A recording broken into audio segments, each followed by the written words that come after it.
button. Welcome back to Exalted 3rd Edition Dragonblood's Crimes of Nature. Last time, the crew updated itself on several pressing interests. Yakuman discovered that someone is potentially writing an opera or a play or a book or something, and it also happens to be the husband of one of Angler's contacts, so that's awkward.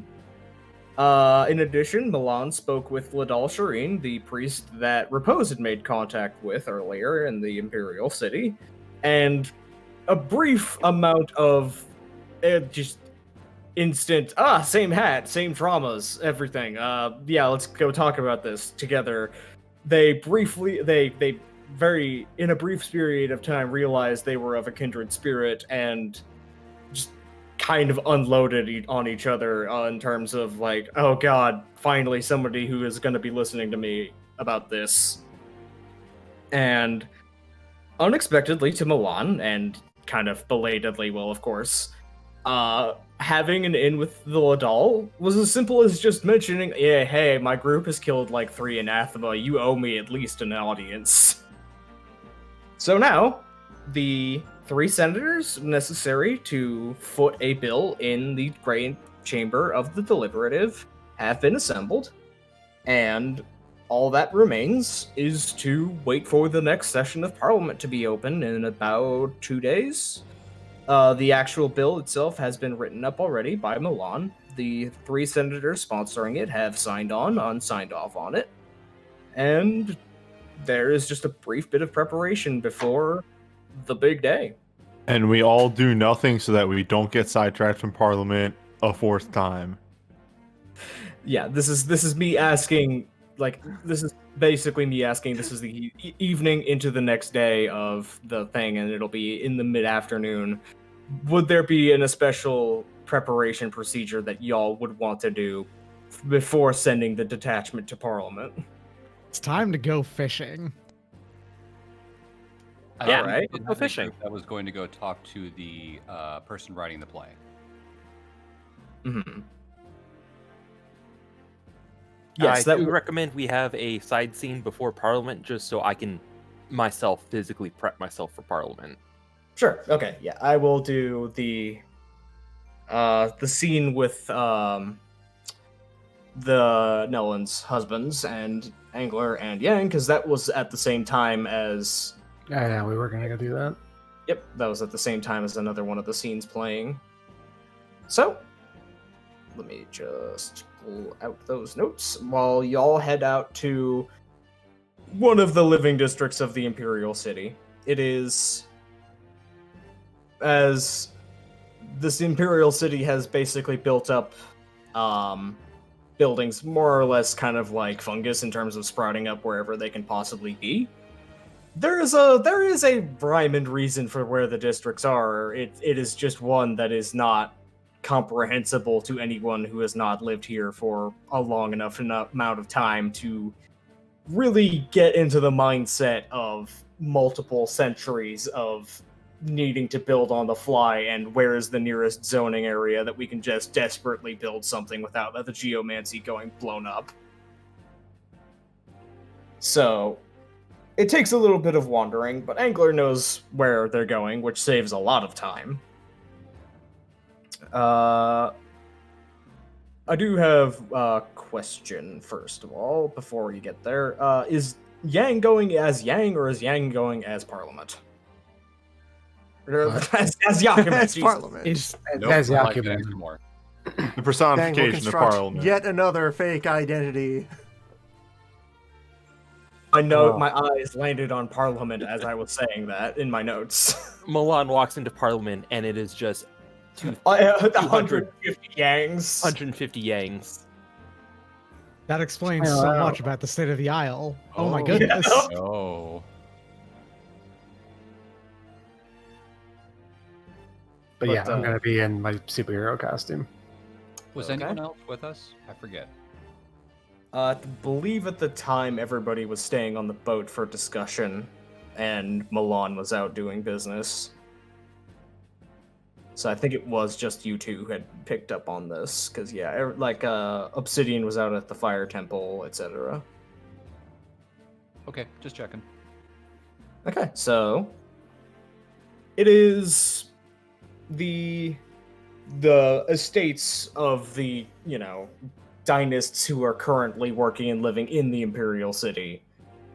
So there are pretty fancy buildings, large, but constrained from being full sprawling estates from the fact that there just isn't room for that. So it's the feeling of a large aristocratic mansion just kind of grabbed on all sides and squished into a small enough footprint to be in the Imperial City, and just having as much of the social status hanging off the outside of the facade as they could get to make up for the fact that it can't take up space.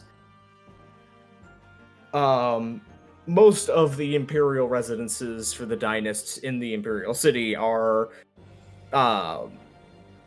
secondary homes, or for people who actually, like, Milan lived in the Imperial City for years before heading out. Milan has a home back, in the Flying Eagle Prefecture, but... Is this basically a suburb? Yeah, this is basically a suburb that London-style got just eaten into being the main city again. This was once the outskirts of the city where people lived, and then the city didn't stop. So now Kowloon walled residential section. Yeah, pretty much. Now it is the city again, even though this was originally residential, and then it just kind of got ate. So, one of the buildings stands out to you when you look at it for having simultaneously more bombastic and yet still more together taste than the buildings around it. And it is ostentatious as absolute hell. Like, this is a building that is completely thinks that the idea of subtlety is for cowards, but it's still pulling off the look, actually. It may be an immense, kind of grotesque display of wealth, but it's actually pulling off a pretty slick look. It's got, purple silk banners. It's got some very tasteful inlay on the windows. It's got really well selected wood grain on the doors. It just is like, you'd sit there and you're just like, oh, shit, this does look good. They did get actually good craftspeople to do this. And Angler knows that this is where Nellen Zagan and his husband live. Do we have the husband's name? I said it last time, and I didn't write it down because I pulled it out of the generator and then didn't write it down like a dingus. I think it was Veridon. I'm going to go with it. We're going to go with that. So, just before we walk in, kind of look over to Yang. Are you sure you want people like this writing your epic, or are you okay with this? I don't have a choice in the matter, ultimately. You can always say no. No, I can't. Rich people aren't like that. They might listen, but let's go see them then. Yeah, we'll see about that. Gonna go walk up and be announced, tap on the door, whatever is necessary. Yep. There's no real standing guard outside. It is just the assumption, as you understand, having been, in this chunk of the dynasty for a while, is there's not visible security out here, because if somebody has gotten in here and is up to crimes, something has gone wrong anyway. It is a matter of, like, why would we have, visible police presence out here? Who would, that would involve them getting here. But by knocking on the door, you do get a reception from one of the live-in house servants. Nod and a bow. Master Angler? The servant says, "It is a good pleasure to see you," and kind of glimpses over to Yakuman. The servant has a brief look of, what the... And not a fear, just like a, oh boy. I should be bracing myself. I Hello. lock eyes with the servant, and we have that mutual moment of, oh no. And I realize that I just want to tell them it's okay, but I can't do that right now. I take it that you are here to see Master Veridon, then. Yes, please, could we meet them?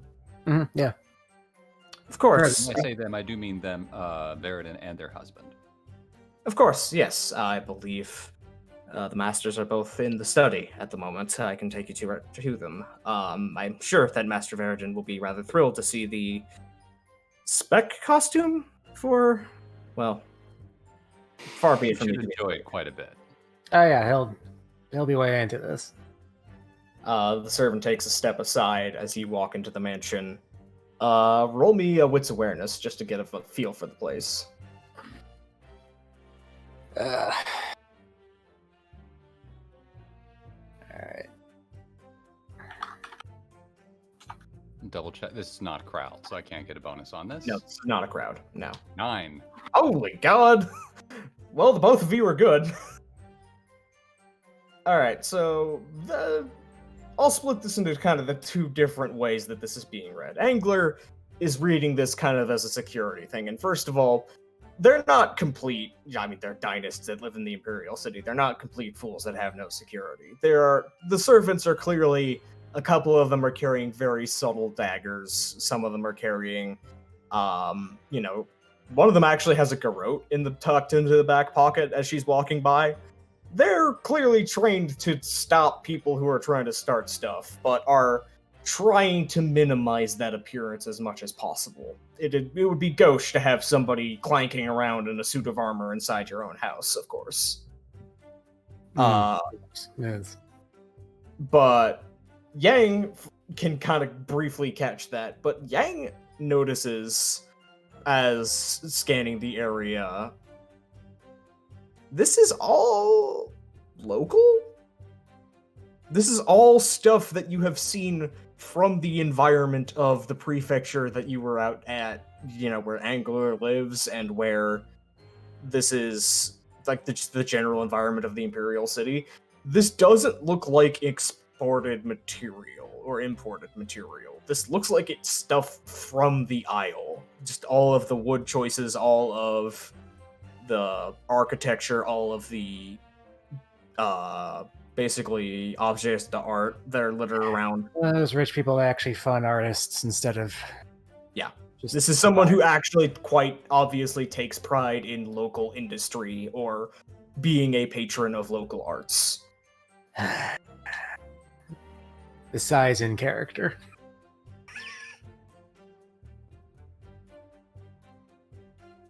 What, the both of them are really into this stuff?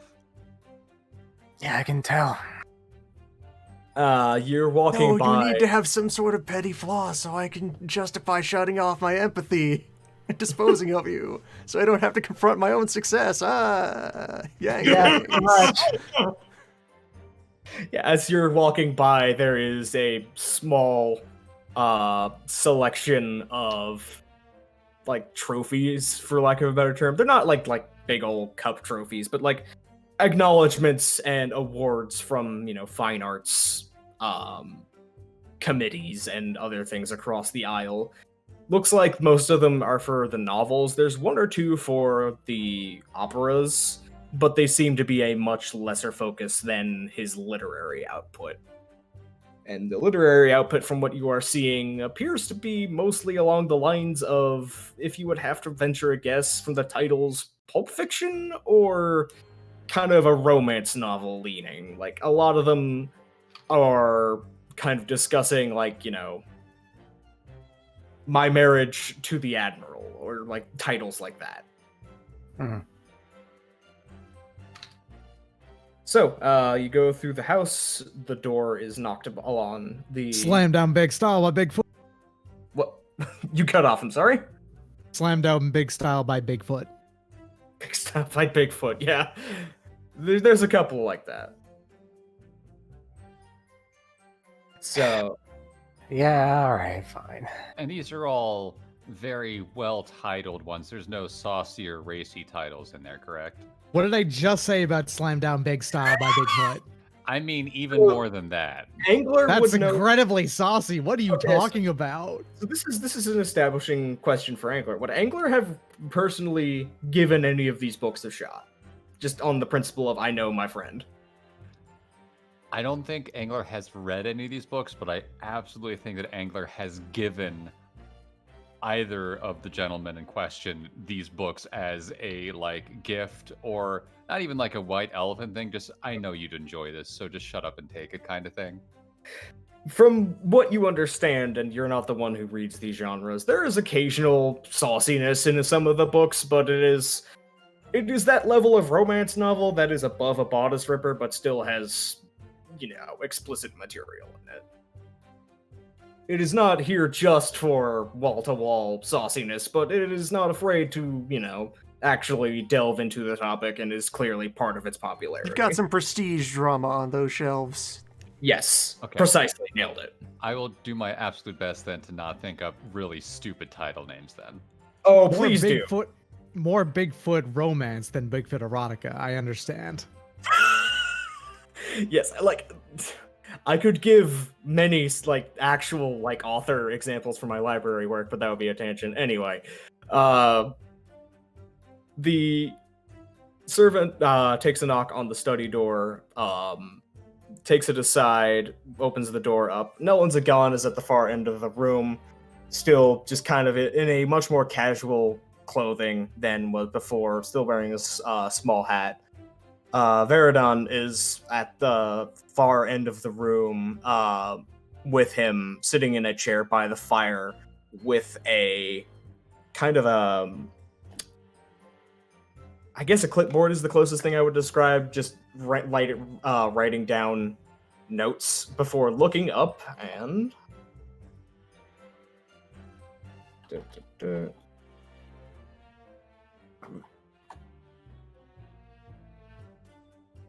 There is a flicker of emotions across his face before he just looks back at Agon, then briefly to Angler and, Yakuman again, and then back to Agon.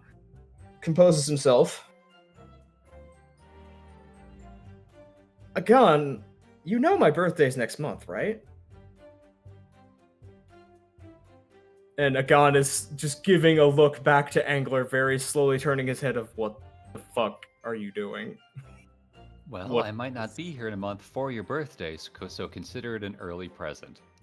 Enjoy. You don't get this. No, I use this to fight crime. They don't get to have it. We're not giving them the suit.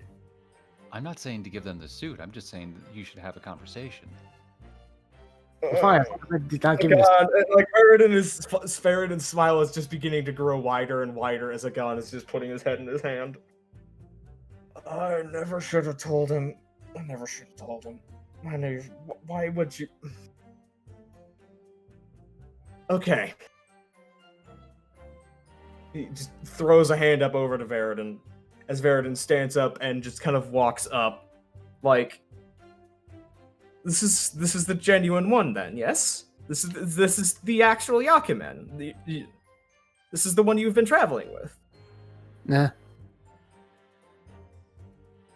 There is just this kind of starstruck kind of look, kind of almost shy as he's looking you up and down, like, it's very kind of quietly just brings up his notes again, is writing something down before looking up.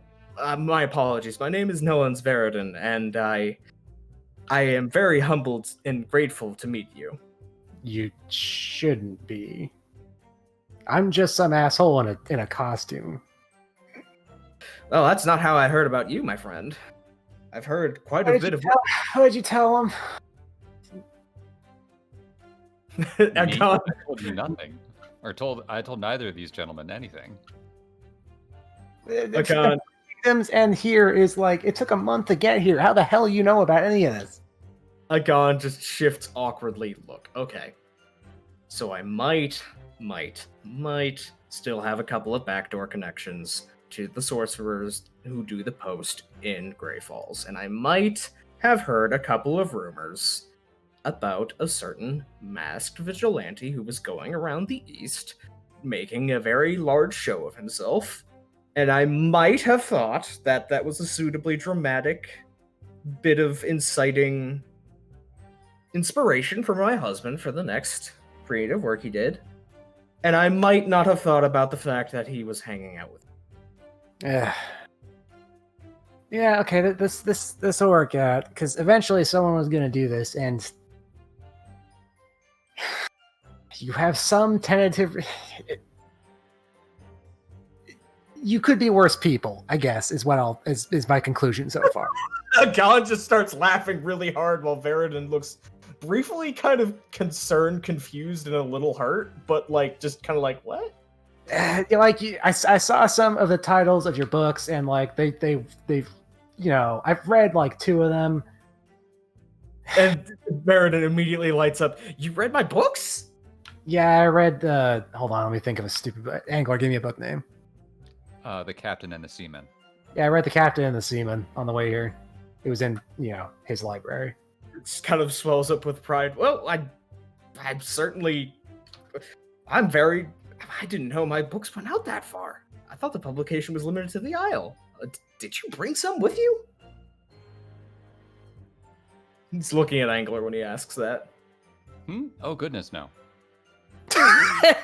It was in your boat. I don't think you were aware of it because it was packed up in a crate in a corner somewhere. Really? Yeah. Oh, my. You're a weird... John is just giving Angler the dirtiest look. What? I hate it that I've known you for this long and I still can't tell when you're fucking with me or not. I wasn't in the right headspace when I was heading out. I don't really remember it. Anyways, look, I can't... I'm not here to, like, give you blessing or permission, because that's not how any of this works. Artists will do whatever the fuck they want. I just, What do you think the Yakuman stands for? He kind of opens his mouth and closes it for a moment, and this just briefly, like, well, What does Yang think the Yakuman stands for? He briefly is like, well, first of all, I did not expect that I would be writing about somebody who would be visiting my humble abode. So, if there's any input that you would want to give on my creative works or particular mandates that you would like on your image, I would be certainly willing to work with that. Just kind of recalibrating, like, oh shit, this is not based on a mythical figure. This is a person that I am now talking to. Crap. But actually, also, yeah, there is one mandate I want. It's nothing too big, and I think it'll actually make it more interesting for you. The Yakuman has to be different every single time. Also, the Yakuman has to be just some Joe Schmo. Just some everyman to, the underdog. He nods. Yeah, yes. A collective identity, a mask, a rallying symbol. More of a state of mind than anything else. He nods as he's writing down. I'll have to adjust my drafts, of course, but that could go. That could go fascinating places. But as for what I think it stands for, from what my husband heard from the Grey Falls, is, well, I mean, he kind of pulls a look at you. Correct me if I'm wrong, but the rumor mill did say that your first appearance involved kicking a patrician in the dick. Yeah. No, that's 100% accurate. He's just sitting there with the quill in his hand. You're remarkably... Well, he was trying to screw over a local businessman. I was like, that's a good enough crime as any. So I kicked him in the dick and then went on along my way. Look, that was like my first... My God, in the background is just having every emotion possible while Barrett is trying to process this. It's just like... Sometimes you grow up with a whole lot of violence and you try to recalculate about being a superhero who goes around beating up criminals in the night. And when you start to do that for the first time, you're not sure what is actually bad enough to really punish people. So you just, do petty vandalism in the end, really. Writes down a couple of more notes about that. The point is, you always have to mean well, and you always have to be trying to help someone. He actually nods about that. The other things that I had heard was that you were remarkably prolific in helping the small folk in their needs. Oh yeah, hey, do you actually know how to farm? Or like turn hay or anything? Oh goodness, no. Well, you should learn how to do that. He kind of pauses. I mean, Yes, like sometimes I just help people like harvest crops or see if anyone's lost. Sometimes people get lost in the forest. You have to go look for them because just like civil service, I guess. Because like not everything, there's not always getting a bad guy to fight, right? So what you're gonna go do is picking fights with people that you don't like. That's just like tyranny. No, you gotta, just pitch in. there's a flash of emotion across his face as he's just like, and writes down another set of notes of just like, you are right about that. I do write pulp fiction for a living, so most of my books are about that, but when you put it like that, yeah. Kind of looks back up. I must confess, again, I just is looking at you. Pardon me if I can't find a tactful way of putting this. I had imagined you to be taller. There was a much more heroic aura in the ways people spoke of you. Well, usually I'm doing this, and then I like use grasping rope vine to zip to the floor and just start hanging down Spider-Man style.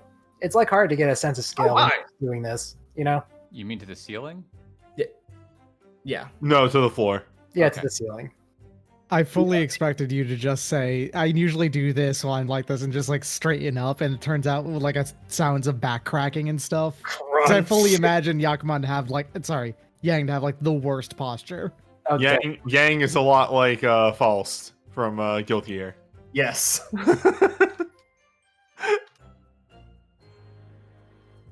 Weird Oh, shit. right. I am Dragon. How tall is Yang? I don't know if that's common knowledge. Sorry, Oh, how no. tall is Yang? 5 foot something.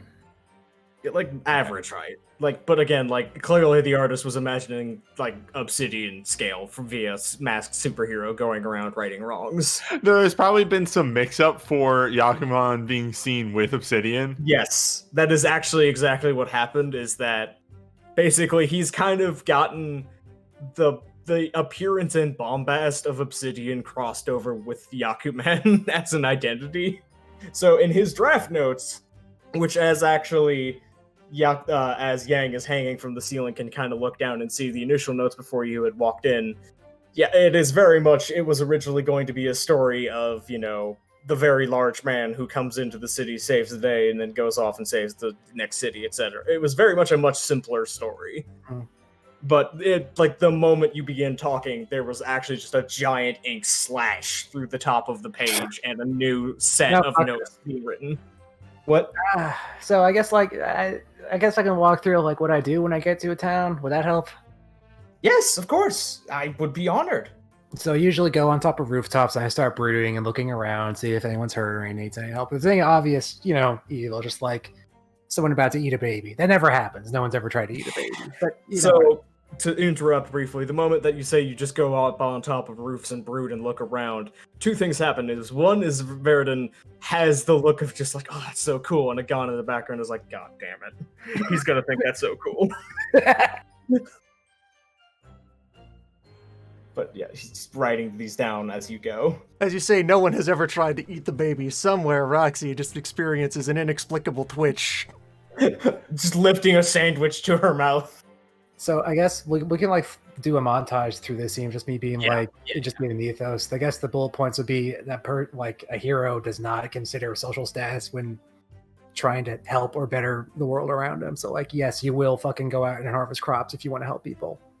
Even if you're rich, you don't get to stand on the sidelines and just shout at people. Come on.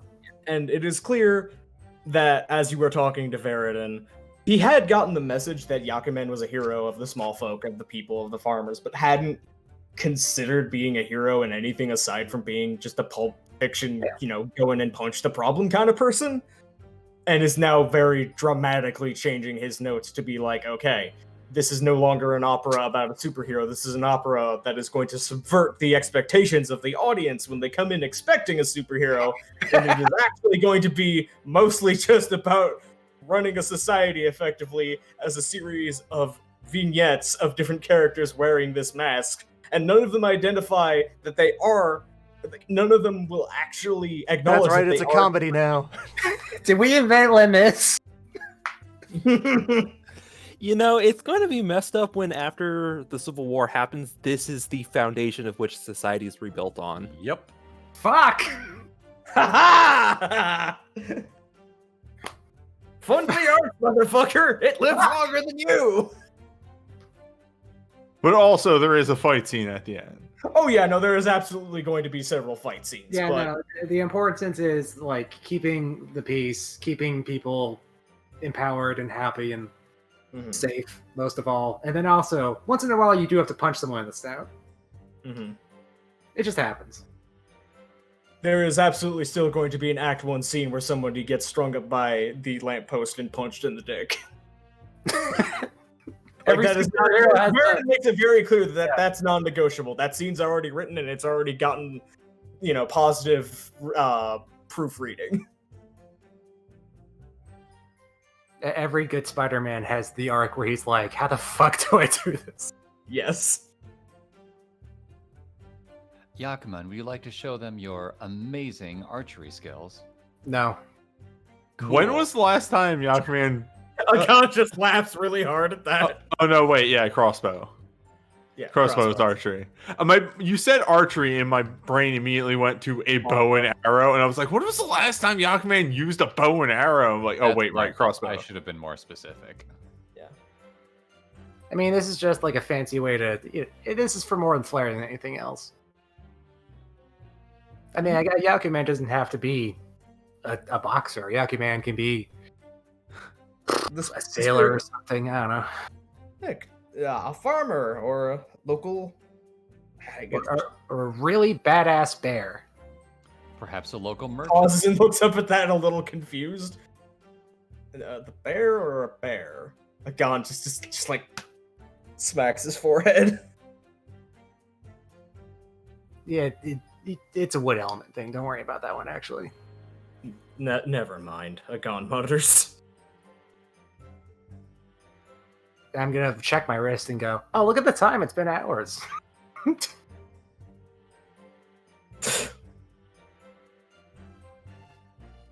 Yeah, but this is mostly the scene has accomplished the skills that it has needed, so we can skip forward to pre-parliament purposes. Yeah, pre-parliament preparations. And is there any particular preparations for the people who would be going to the deliberative would be making beforehand? First, I'd like to establish who is actually coming with me to Parliament. I will be there. Yeah. I was assuming it was going to be at minimum you and Angler. Would anybody else like to go? I think Obsidian's actually going. Really? All right. Against all odds. I do have a question real quick Fisher that is I've been going. meaning. Fisher was going. Yeah, I had been meaning to ask for a while. When you have been going out with your disguise, are you carrying your weapon or not?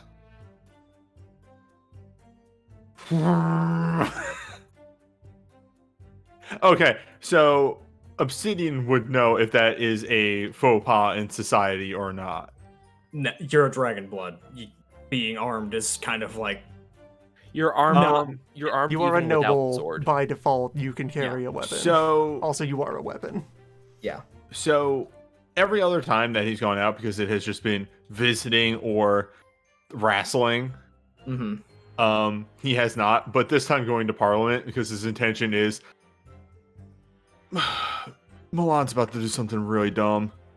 I gotta be here to protect little brother. Yeah. And not dumb as in he is doing the wrong thing. Dumb as in this is dangerous as shit. This is an incredibly smart thing you're doing. This is going to have a backfire. He is taking his weapon with him this time. Oh, are we setting up Parliament? Yep. Deciding who wants to go, what they're going to be doing. Can I just be on Overwatch duty, like somewhere up high, to make sure he doesn't get assassinated? Yeah, you could. So this is something that is brought up in the books, and I haven't really fully elaborated on. Parliament is an entire, multiple building complex. It is, effectively multiple entire governmental buildings in a single walled compound. So it is the legislative chambers of an empire. It's quite big. there's a lot going on there. There are entire gardens and, like, secondary buildings around, so you would have plenty of places to set up overwatch points. So yeah, you could absolutely go and, like, lurk and, watch people, or set up a sniper point. Proposal to aim to be on the grounds as, a religious tourist. That you will just, incidentally in conversation, coincidentally mention that he had recently advised a, small provincial republic on manners of appropriate alignment and construction for a legal chamber, ensuring that it properly represents the spiritual purpose of a governing body. And then, oh wait, how you have one of those here? How is that put together? Can we go see that? I want to go look at the law chamber.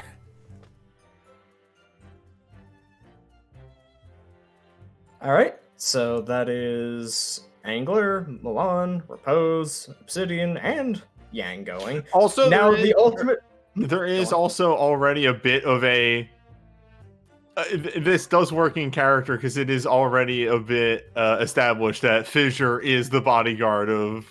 Yeah, Milan. You are the bouncer. Yeah. Mm-hmm.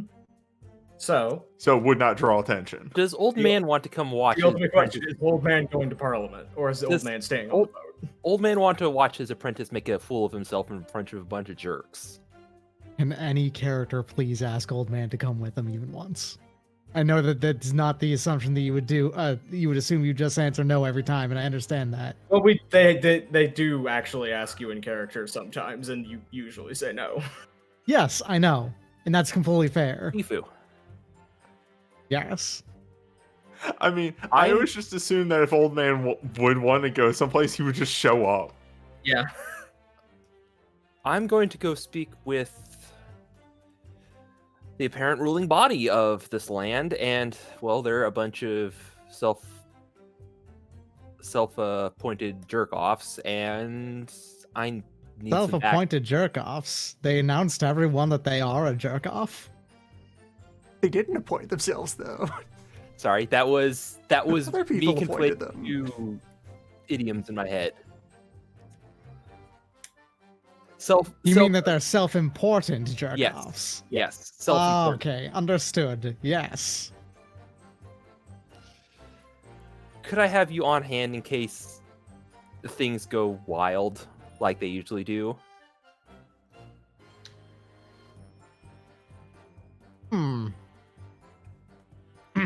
I'll be honest, I wouldn't. I don't have to learn anything about the Isle, do I? Nah, you won't. You won't learn anything much from them. That's fine. I'll accompany you. Taps Milan on the shoulder. And I will deride you and make sure that you feel like dirt if you fail. Wouldn't ask for it any other way. Ah. Good to know. I'm proud.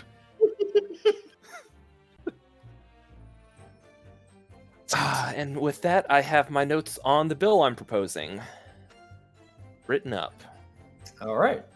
Would you like to... Well, actually, no. Let's just get to Parliament itself. So...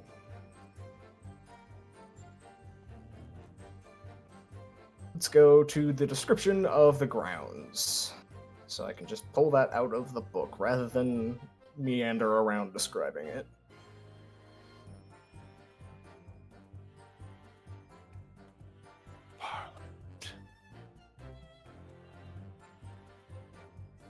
Okay.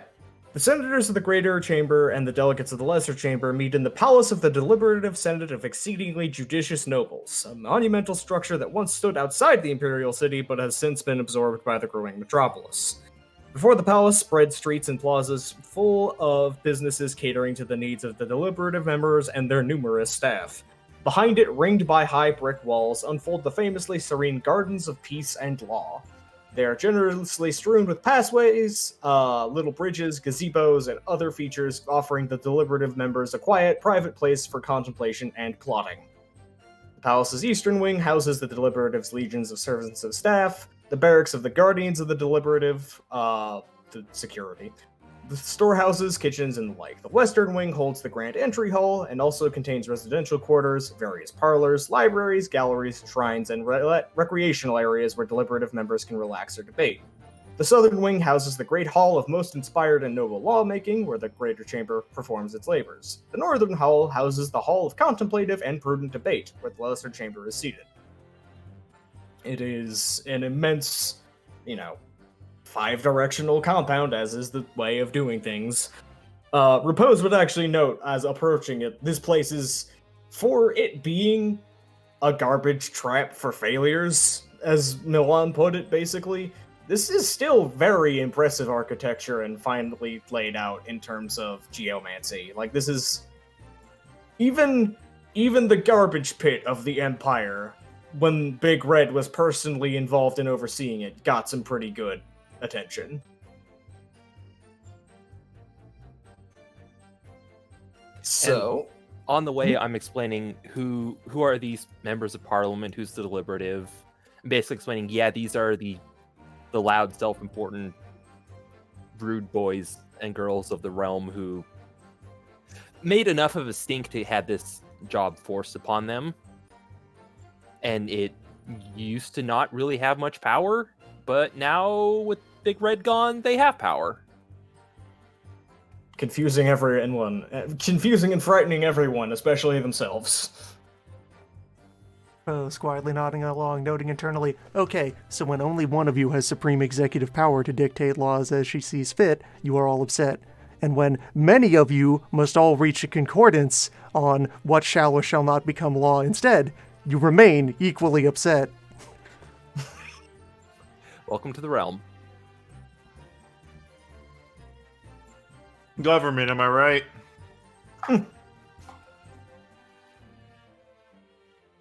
So, upon entering the western building, it is just immense. It is easily 10 or 15 stories high, just arcing upwards in the main entry hall as dozens of side rooms, extra wings, stairways up to the higher levels just branch off.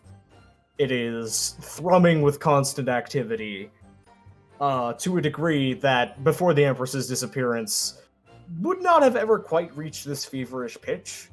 It is the sort of activity where the make work has now become, oh wait, this is actual work. Oh dear, what do we do?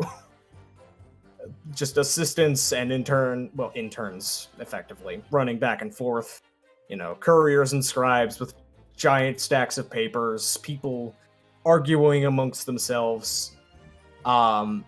The lower chamber is not in session today, so Milan actually recognizes a number of the Deliberatives delegates from the lower chamber, actually just kind of out and around in the entry chamber as they are going through. There are several arguments going on, as such is the way of the lower chamber.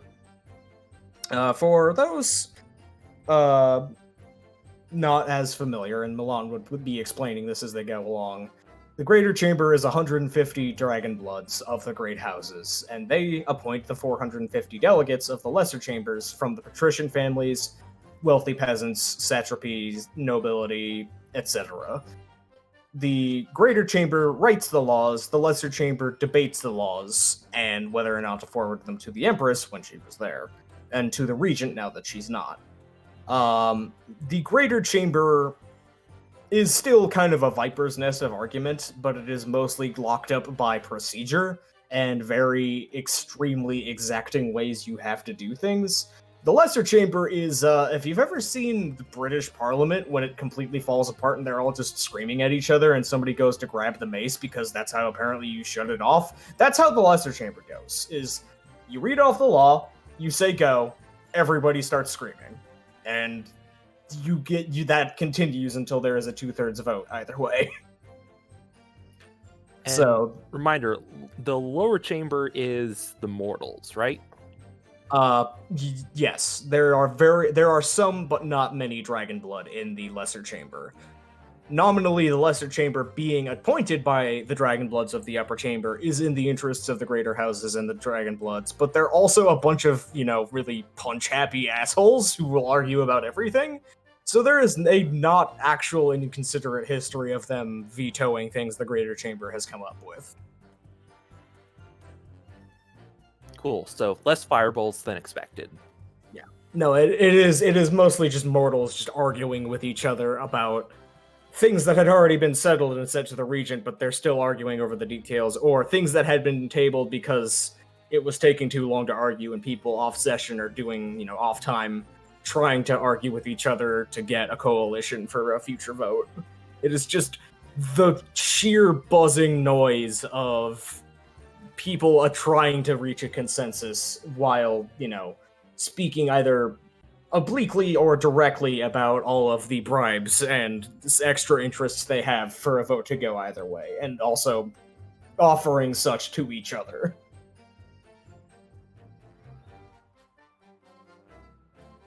It is a honestly incredibly strange place to be for most of the Hearth.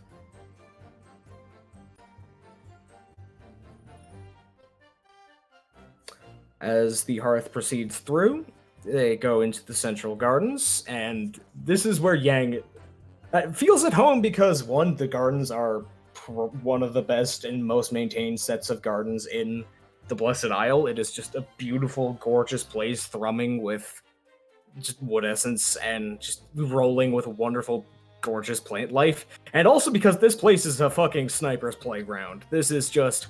oh, if you want somebody dead, you got a hitman level in here. You got all sorts of ways of just kind of surreptitiously shoving somebody off a cliff, throwing him into a well, shooting him in the head, burying them in poisonous plants, having a thorn bush eat them. It's just, this whole place is just beautiful and wonderful, and no one's going to find the body for 3 days if you kill somebody in here. At any time, there are 5 active Agent 47s in this garden. Yep. Mental note. So, to the south is the chamber of the Greater Chamber's buildings, and this is about where the point, as you are approaching, of the question of who wants to be directly inside Parliament and who, Repose wanted to be on the grounds. Yang is probably going to have to stay out here, unless Yang wants to, do even for Yang, incredibly dangerous and risky things of trying to sneak around inside the Senate. No. It was never really part of the plan. Okay, so yeah, you would just post up some... here, really. Just roll. We are just out here in intervention range if a fist fight breaks out. I am next to Milan the whole time. I want to be next to a window that would be very optimal for jumping into a fight if it breaks out, or making sure. I just want eyes on Milan basically the entire time. Okay, roll me dexterity stealth to see how good a spot you can get with a vantage point that would be out of the way and not noticed. Oh, can I use a charm? Yes, actually. Which one would you be using? Let's see here.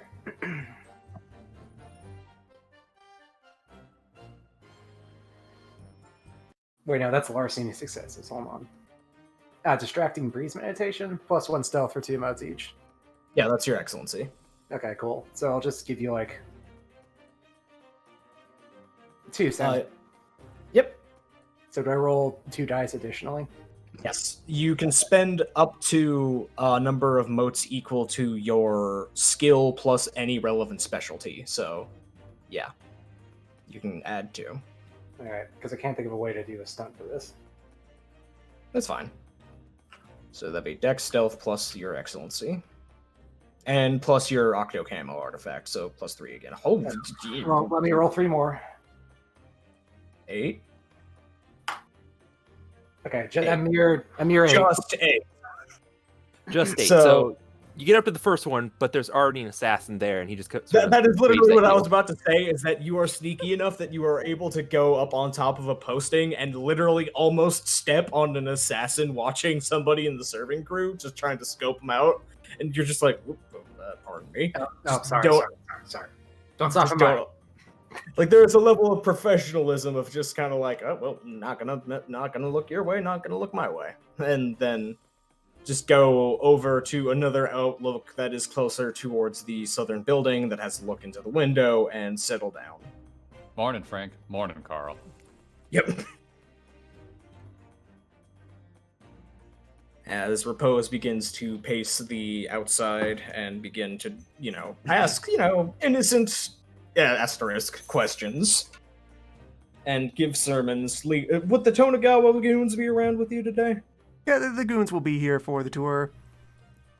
Alright, so importantly, Repose does take seriously the separation between secular and religious authority, so he is actually going to avoid engaging any of the politicians in anything. He will maintain respectful distance. He will actually, relent and acquiesce and move away from anywhere that they are moving into in need of the space. He is just here to observe.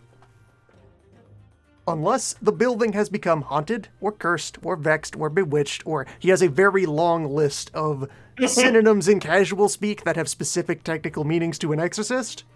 Yes. Unless any of those apply and they need a bad thing chased out, he has no proper business here. Somebody with the big stick to go in.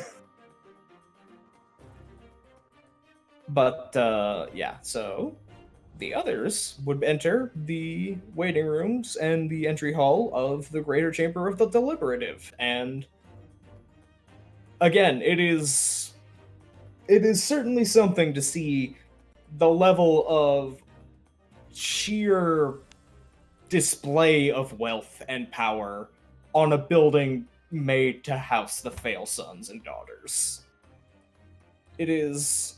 there's jade used for decoration in this building. It is not even for geomantic reinforcement, or it is by nature of being jade, but there is just jade here to look good. It is that level of there is just opulence. Well, some things haven't changed. They've redone the frescoes. I don't like it. There's a couple of new images of the more recent additions to the greater chamber. Man who owns house and boat made entirely of jade scoffs at single jade lamp. Mine has purpose. Lamp has purpose. So does a lamp. It's a lamp. Oh, Doesn't no, need to be made of jade. Really decorational. The lamp next to it actually works.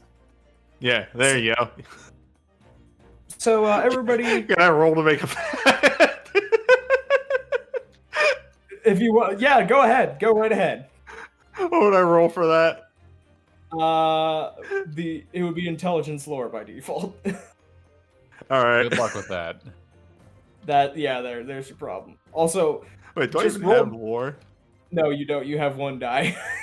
Dope. Yeah. There's the Fable D10. Yeah. Oh no! Stone of the building. What was the fact you were trying to introduce? Literally what Bradway said. I didn't catch what it was. It was purely for decoration. The lamp next to it is the one that actually gives light. As you are saying that, the jade lamp just immediately fires up. Yeah, no, I'll just take that as that. It's just you're saying oh yeah, no, that's the one that functions, and the jade lamp begins to pulse between the 5 elemental colors, through crystal and glass. Oh no, it's a PC light. Oh no. It's Alienware. Oh fuck. Oh, it's even worse. That's the security system.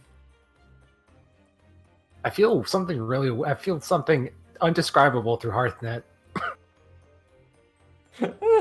Disgust and confusion and contempt? Yeah, by the way, Obsidian wouldn't be mad of oh, I was wrong. It's more oh god, that's even worse. That lamp. That is worse than I was afraid of. But that sure is a lamp. Yeah. Why? Angler and Milan may roll me intelligence lore for a brief bit of possible information while you are entering. Also, good to know I can't make that roll.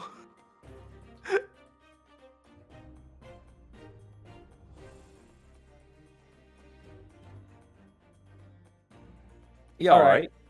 Angler is not really familiar enough with the political process to understand the significance of the frescoes. Milan recognizes that these have been updated constantly as new members of the Deliberative are cycled in, because the posting of the Deliberative is until death, exile, or personal stripping of the post by the Emperors, which is usually synonymous with one or the other.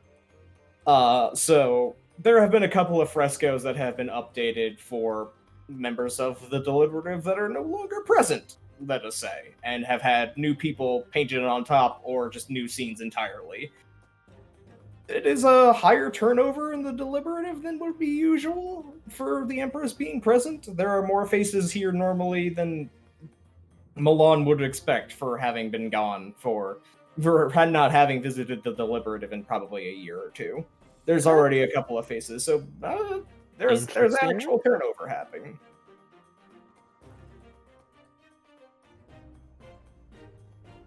Huh. So, interesting. Good to have Yang in the wings then. okay, so the you would to basically just go to the reception, introduce yourselves, what you're here for, sign in triplicate all of the necessary paperwork for what you're doing, where you're going, and then move on into other sections of the building where there's a lot of other sections in the building that are like, off limits or, not something Milan would be familiar with. You're taken to a side room where clearly it is one of the kind of office or conference rooms. Actually, this is a question. Was Old Man with the group on the inside of the building, or would Old Man be in the garden? Garden. Okay. Mm-hmm. So, Old Man was initially with us, saw one look at inside the building, and walked to the garden. just spun on one Geta and left. I mean, he can still, he's paying enough attention to that. Yeah. It's not a problem. Yeah, no. So there's one of the side rooms that you're being brought into is where you are going to be meeting with the 3 senators that you're going to be introducing the legislation with as the start of the session. In order, they are Vanif Katala, Lidal Tapi, and Nellens Ladaro. They are 3 roughly middle-aged women, have been clearly in the Deliberative for a couple of decades, by the looks of them, pretty seasoned. As you walk in and they just kind of wave you on in. They are dressed in what Milan knows is a actually mandated uniform, but for the others is just complete clownery levels of opulence in terms of there is clearly some sort of color coordination that is mandated. They have extremely high quality white silk robes with trimmed scarlet on all of the seams. And the 3 of these are wearing yellow sashes across each of their robes with different designs and insignia upon them.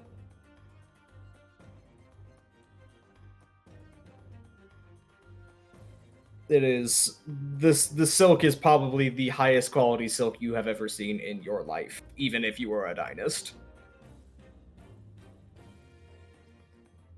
And these are fitted as well, I'm guessing. Oh yes. These are all custom tailored, all just utterly perfect in presentation. No gouges, no stains, no nothing, because that's the rules. You have to look perfect, or else you're not allowed in the building.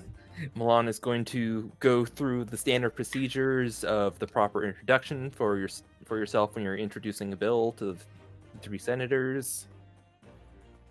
They nod along and are casting an eye to the 2 unintroduced gentlemen behind you.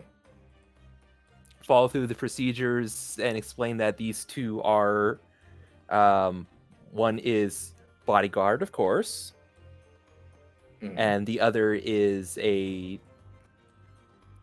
What would Milan introduce Angler as in Parliament?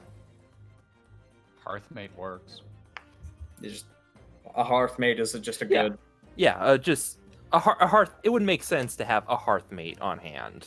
You're kind of both here as security. A trusted confidant. Mm-hmm. If it is necessary for you to only have one bodyguard because of whatever reason, I would simply sit with the Nellens delegation next to Nellens Ladaro. Is it Ladaro? Yeah, Ladaro. Okay, I had Ladaro. I need to make sure I had that right in my notes. AR, whatever.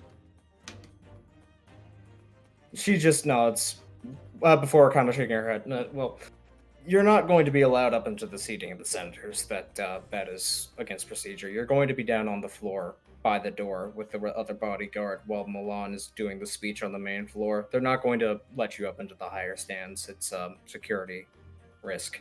I totally understand. Then I will stand with the other bodyguards and delegations. Mm-hmm. Vanif Katala looks over to Milan. I'm gonna ask you one last time. Are you sure about this? I am. All right. I trust the grandson. And just kind of gestures to the other two women with her.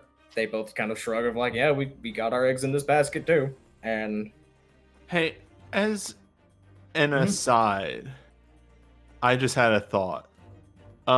If you had to call it a battlefield, how far away would I be from Milan? With the rest of the bodyguards or whatever. Short to medium. Okay, not close. No, you would not be allowed to be standing next to him. I would probably say short because medium is like. Yeah, medium is like shouting distance. So yeah, shouting short distance. range. Yeah. As Milan is walking away, I make him my ward. For your defense stances. Yeah. Okay. Before leaving Nellens Ladaro, Angler is going to bow before her to, pay homage and something, and very, very quietly, using wind-carried words, ask her, who should I be afraid of? Everyone else. Anyone in particular?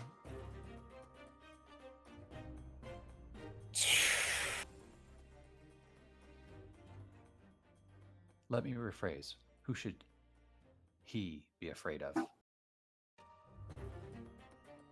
The old dragons. All right. Thank you. Roll me intelligence bureaucracy to know if you know offhand exactly what she means by that.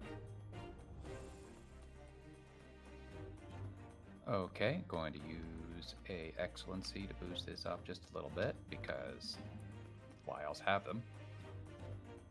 No, that's actually just 2 free rolls.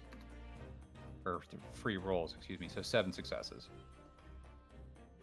The Old Dragons is the name of the political bloc within the Deliberative that is supporting of the status quo and is debating whether or not to basically wait until the Empress comes back or openly support Menemen.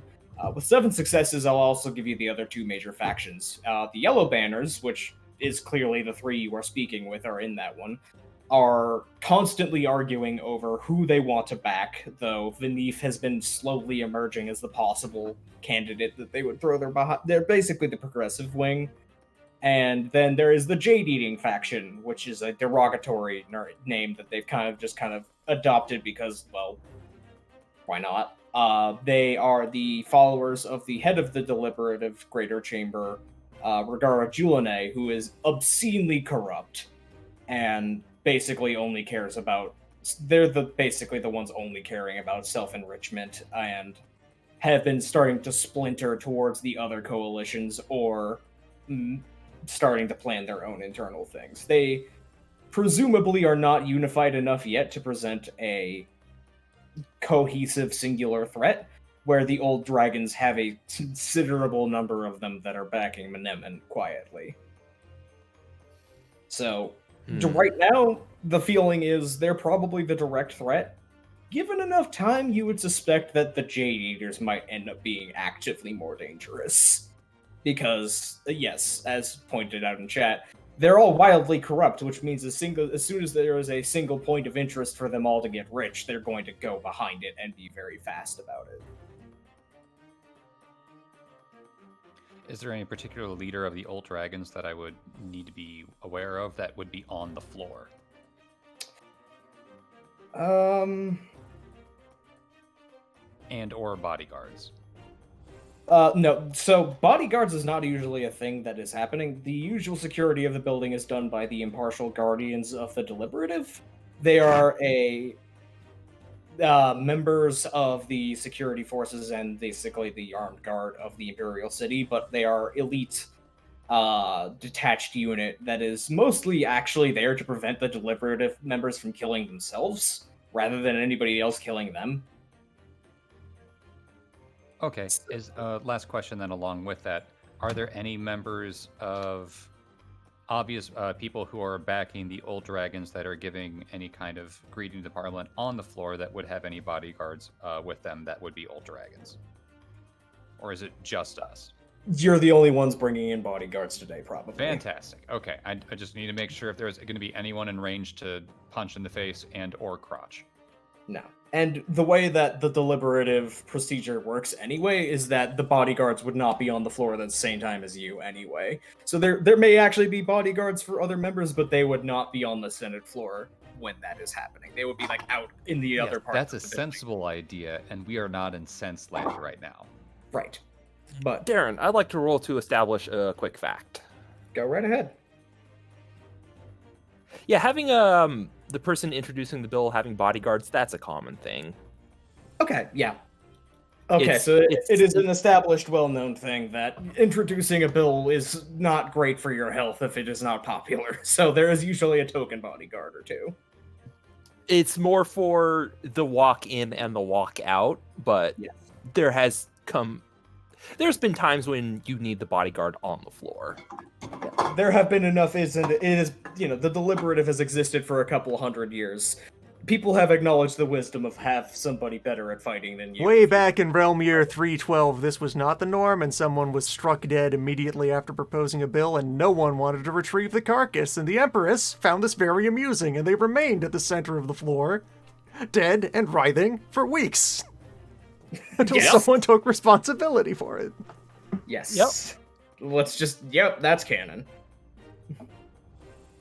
All right. Build further upon that most of the time the bodyguard is a ceremonial thing because they are above such things, but only recently has it become, you might actually want to have someone who can take care of you down there. There's an ebb and flow of how seriously this is treated as an actual threat. And recently it has been an actual, okay, don't just put somebody in a peacock outfit in there, you want someone who can fight. So, with that, let us go to the convening of Parliament. Are you sure you don't want to call the session right there? No. I was thinking about having a fake out, but no. So, the opening... Cut immediately to bowling in the gardens.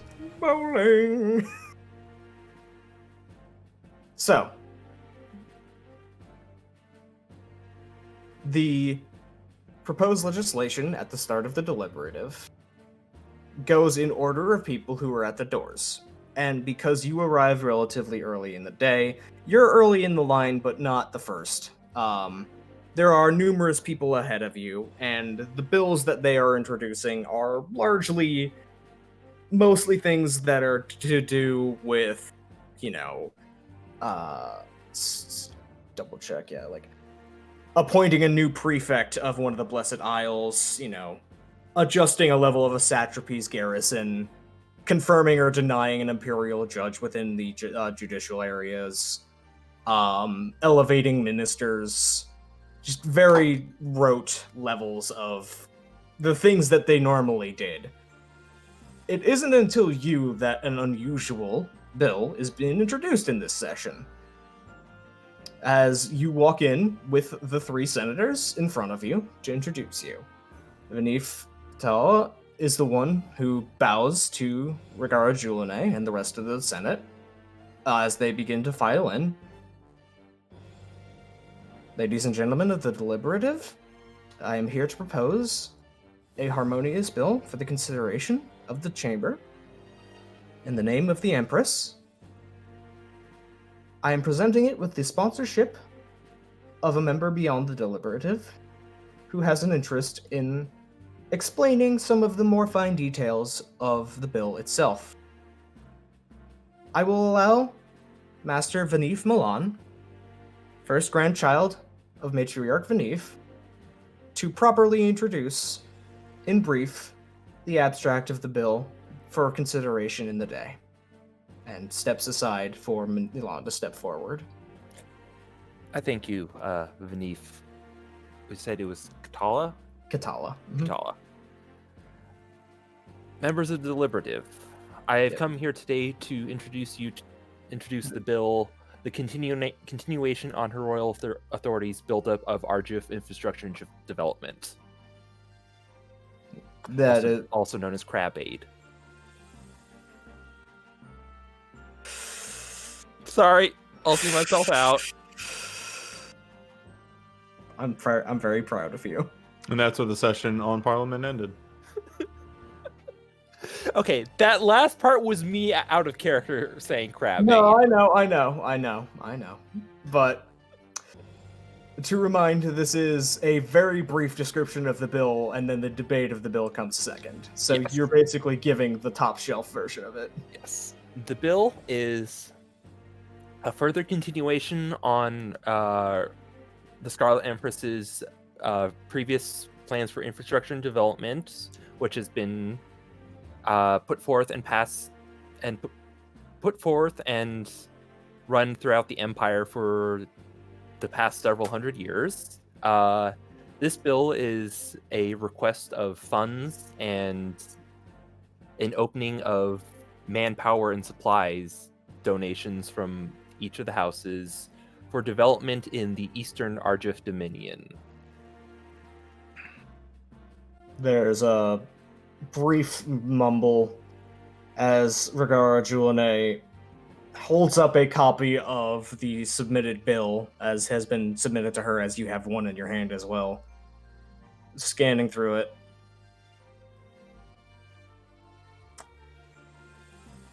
Alright.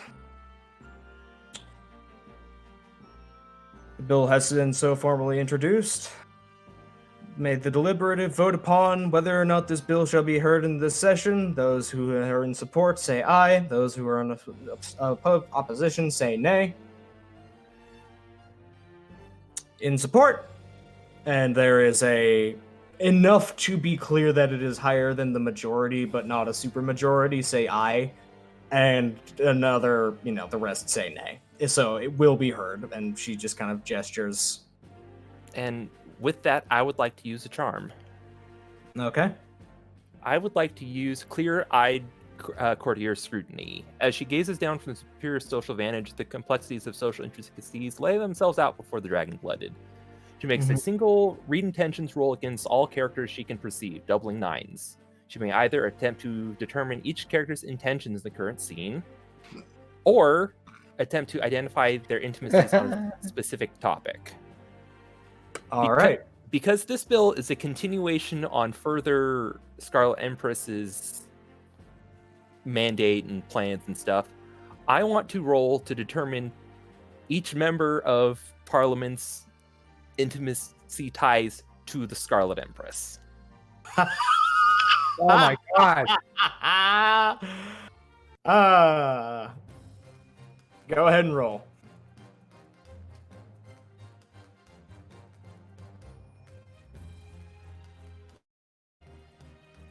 I'm first paying off all the actual motes I need.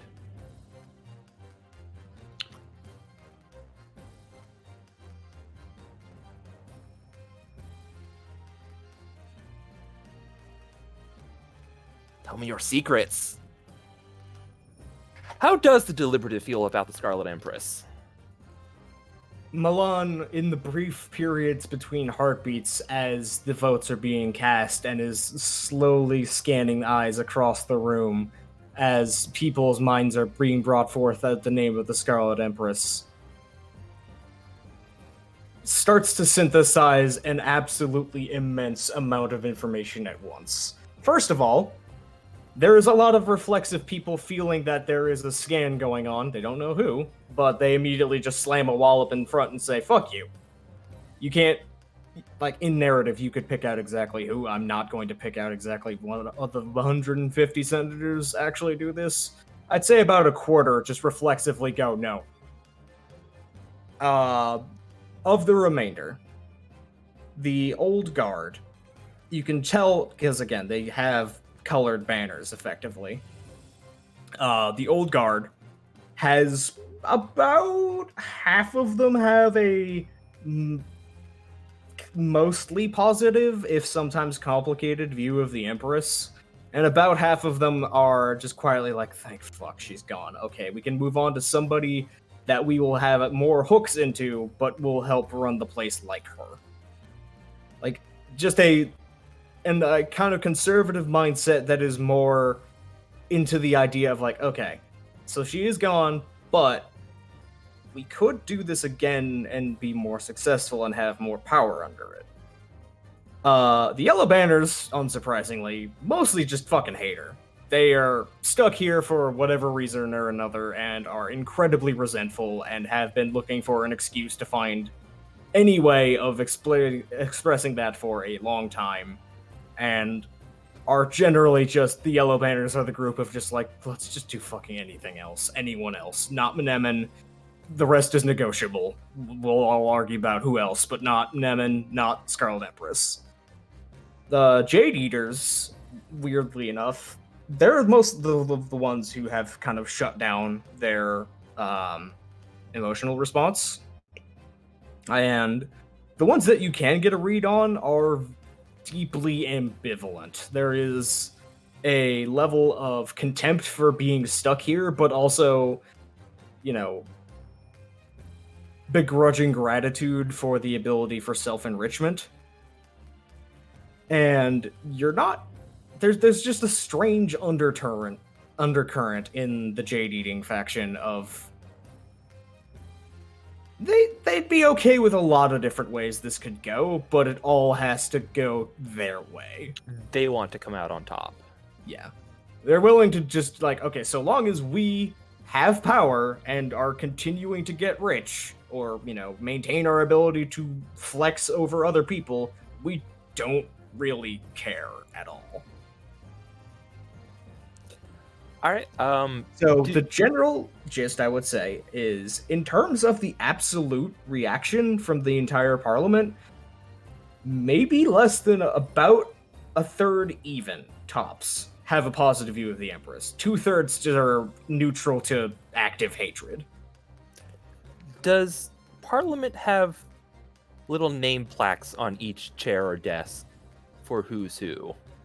Yes, they have small identifying labels in front of each seat in the higher seats. I'm going to use wind-carried words to say each of the names of everyone who is supportive of it to Yang. Supportive of your bill or supportive? No, supportive of the Empress. Do you want me to kill him? I'm giving you a list of names. That is up to you.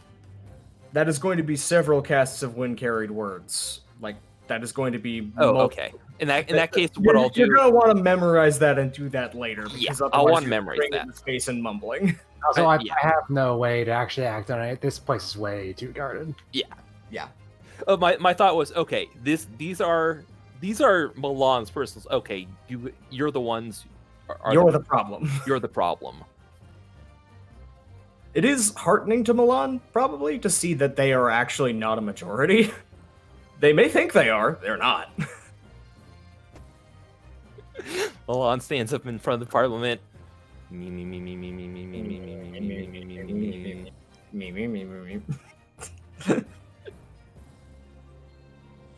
But yes. So the debate then opens for the bills in front of you, which you retire out of the floor as your sponsoring senators go up into the seats, and you are retired into a waiting room on the side, as there are several bills in front of you, and it takes about probably 2 hours to get through the bulk of the bureaucratic stuff in front of you.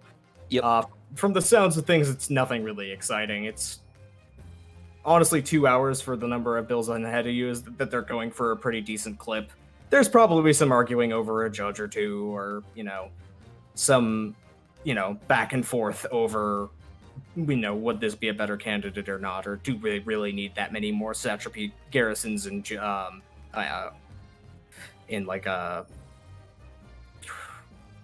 Chiaroscuro or something like that.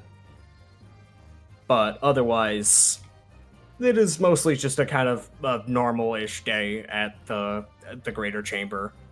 There is some very terse, like you can just feel emotionally sometimes it gets terse, but it is mostly just going through. And then it's your turn to come back in.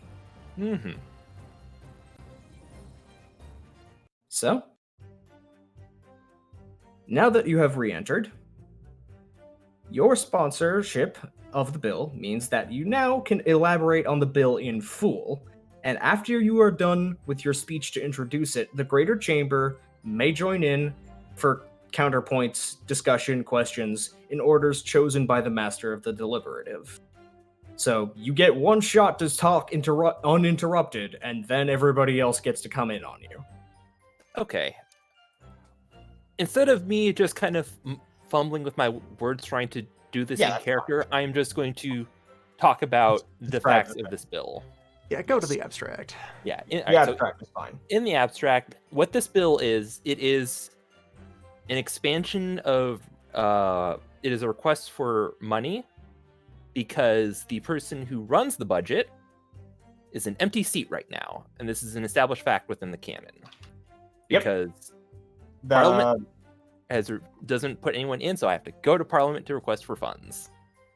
Yep, this is a member of the honorable and humble caretakers of the common folks.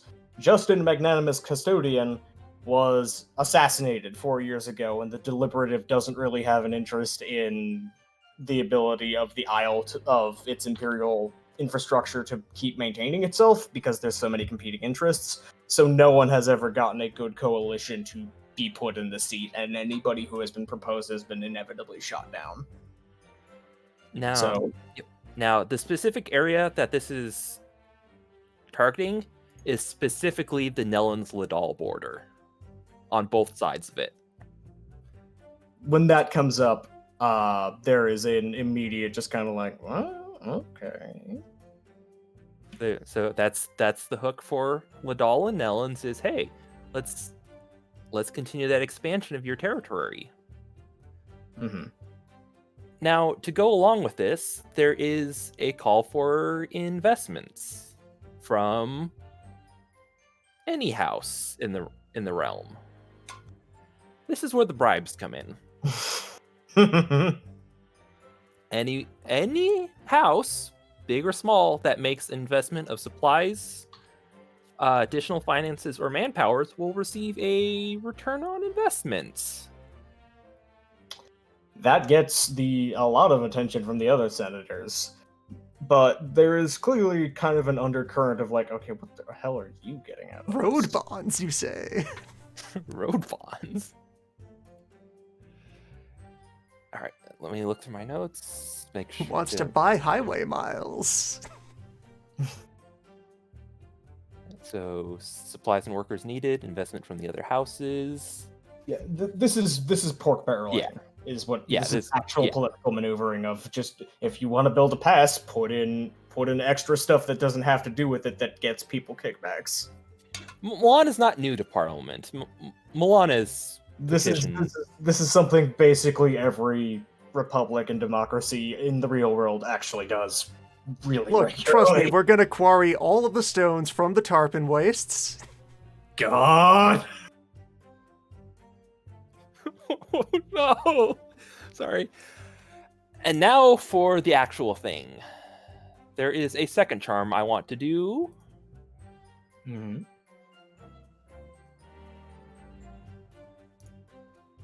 And this is the fun one. 10,000 Minds Ablaze.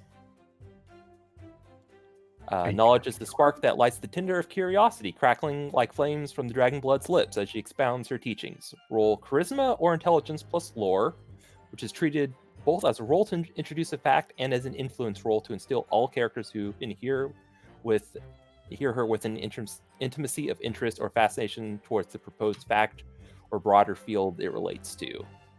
Ignores the penalty for targeting multiple characters with influence rolls. And then to resist must spend willpower equal to half intelligence rounded up. So that'll be 3 willpower to resist. Mm-hmm. The fact I am introducing is that the realm is falling apart at the seams as this buildup for a possible civil war is going on. Will there even be a realm left before Menemen and Venif come to blows? That is the fact I am trying to introduce is, hey, everything's falling apart. We might not even get to the end of the year. You have cut back on transit spending. You will regret this. All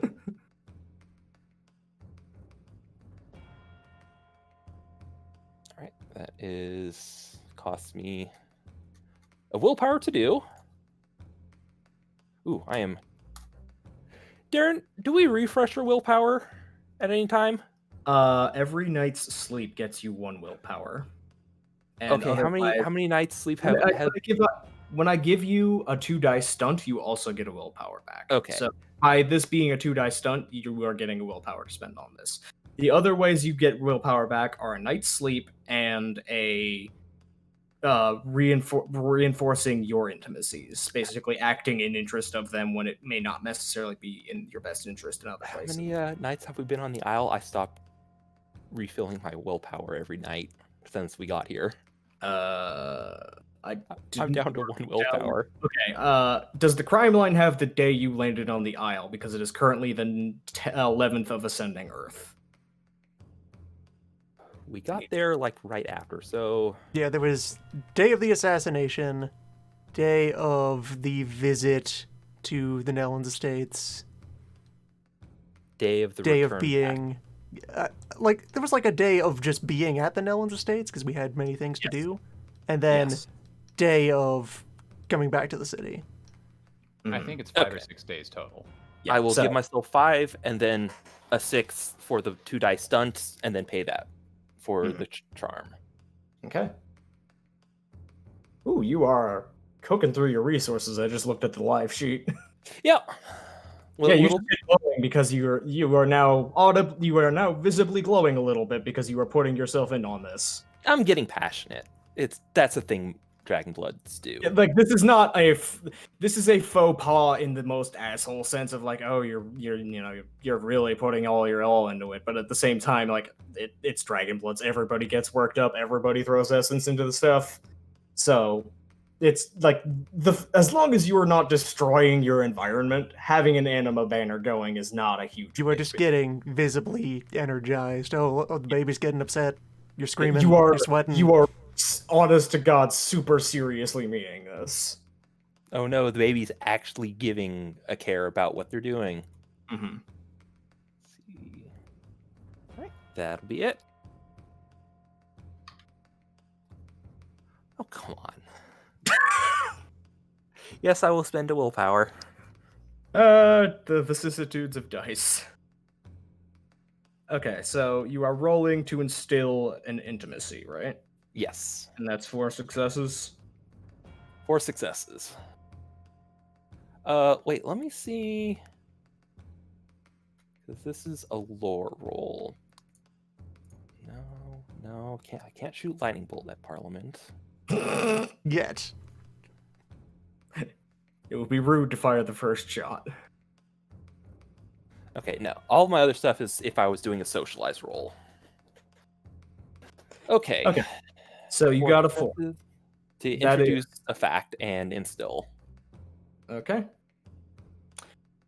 You see that a lot of the people who are, again, kind of more lackadaisical, more easily influenced, are leaning forward and paying attention with a, let's call it encouragement from your essence, rather than, mind controller. It's not actually mind control. It's more that you're supernaturally compelling, and they are leaning in and paying attention. The rest of the Dragon Bloods are listening, but clearly not, like, being hooked and compelled. They are like, okay, I see what you're doing. I see that you care, but it's not, like, changing my mind automatically.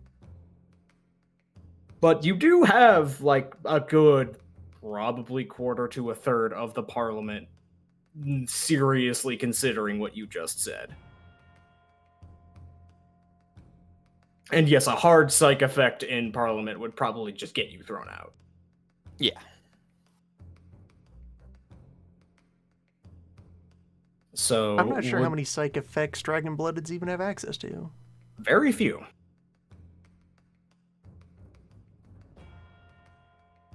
So, would that be the contents of your introduction? Yep. Okay.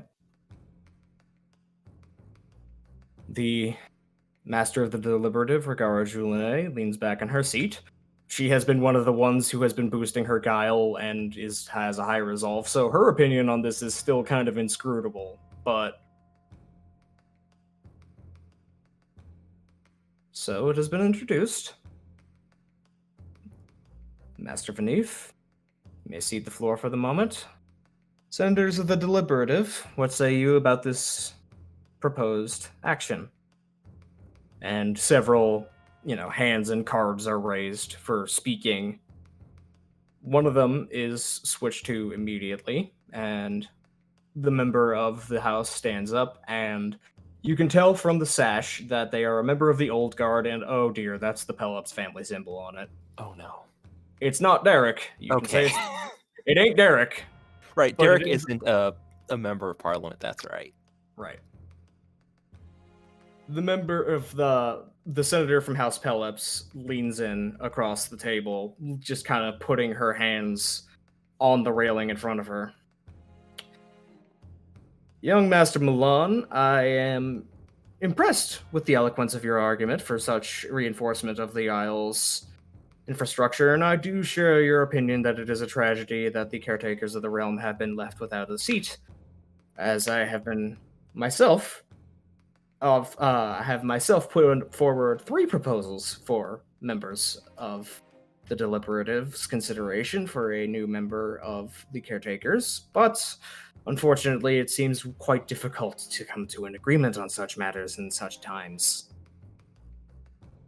Just very much is taking the moment to subtweet most of her colleagues instead of talking directly to you at the moment, but then turns back to you. I must question, however, what interest House Vanif has with the border of Houses Ladal and Nellens. This is on the other side of the Imperial Mountain from your own territory, and is something that you would have no economic interest in. This is something that would be of their interest, I understand, but House Vanif has nothing to benefit from this. You have your merchant fleet, and you have your wine gardens, and you have your investments elsewhere. What in the Valley of the Ancients on that border has your attention so intensely as to have you sponsor the bill and have senators backing you up? This feels like a read intentions on me. That is exactly what this is. And also, basically, it is opening you up to make you explain this. Alright. That's going to be another charm. As I use Smoke Writhing Mean. Okay, they have 5 successes on their read intentions. That is 3 1, so they have to re-roll 3 successes. Ooh. Okay, 1 second.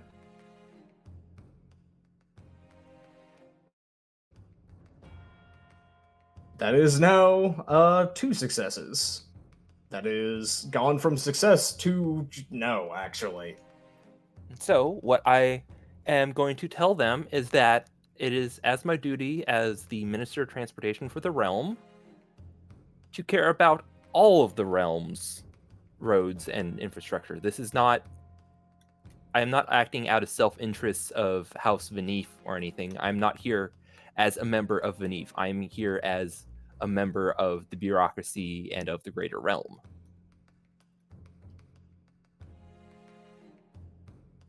The senator from House Pelops just kind of is eyeballing you carefully. Beans. Actually has an anima glow briefly light up around her before sitting down. I see the talking point. And Beans, we've got a bureaucrat who actually gives a shit about their job. Regara, Julian looks back to the rest of the group, calls on a member of House Cesis, who comes up and comes up to the front of the podium and addresses Milan. First of all, let me extend my welcome back from your recent trip out to the Threshold, Master Milan. I would like to bring up a question relating to the recent conduct of this discussion with Houses Nadal and Lellens. You say that you are not acting out of personal interest or any sort of stake in the matter, yet public access records note that you did make a private visit to both the estate of one of your hearthmates, who I believe is standing by the door right there, and also went to Juge proper to speak with the matriarch of House Nellens. I understand this would be part of the course for proposing such a sweeping bill, but this is somewhat of a conflict of interest, I believe, when one of your personal hearthmates is a member of the house that would stand to benefit greatly economically from this bill. I question what else that you may be trying to evade questions about if you were not willing to immediately concede to that conflict of interest. Okay. How does Milan respond to this? It's fucked up. That's actually a pretty good point.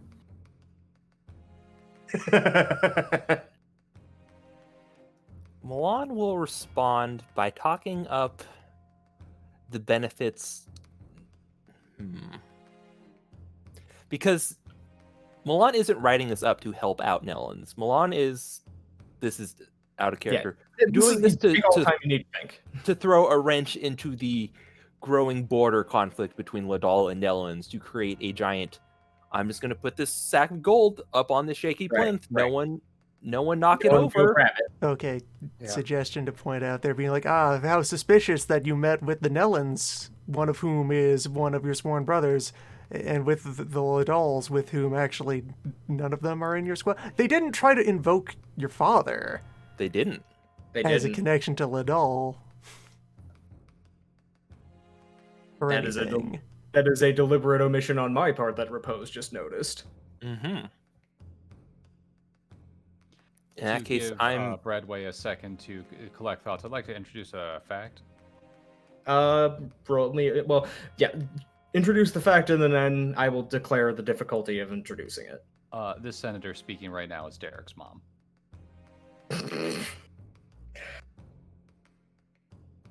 No, I'm gonna override that. Okay, just checking.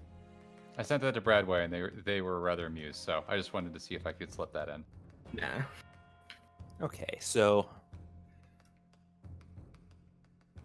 And like the follow-up prompt I'm thinking about on that as well, just to offer the opinion that by one of the many things that people would have expected to happen quickly on the board is for the Ladal to go punch Nellens in the gut and take back some of their former territory.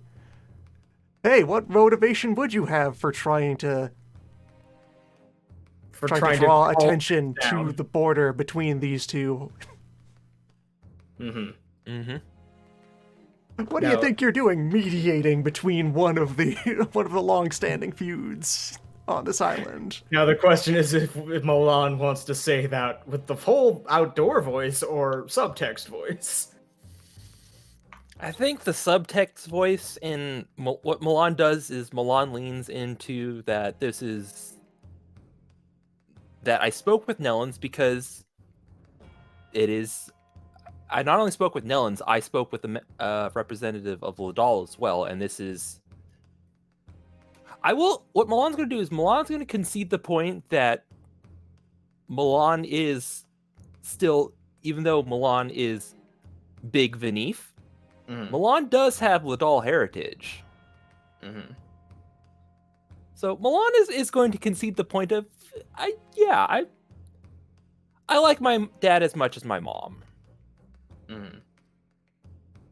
There is a... Okay, roll me a brief read intentions. Okay.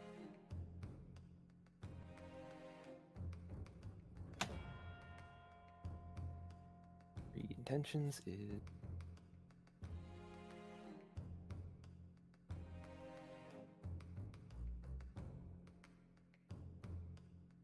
Five successes. There is the briefest eye twitch from the senator when you proactively volunteer your connection to House Ladal through your father, of just like, shit. Clearly they were trying to set up a bear trap of like, oh no, I've given all of my conflicts of interest now, and you can't get me again. And it's like, nah, we left one. And then you volunteered, and they were like, oh, damn it. Volunteered, yes, I live in a society. Of course I have conflicts of interest. I'll admit to the conflict of interest of, I am a good son.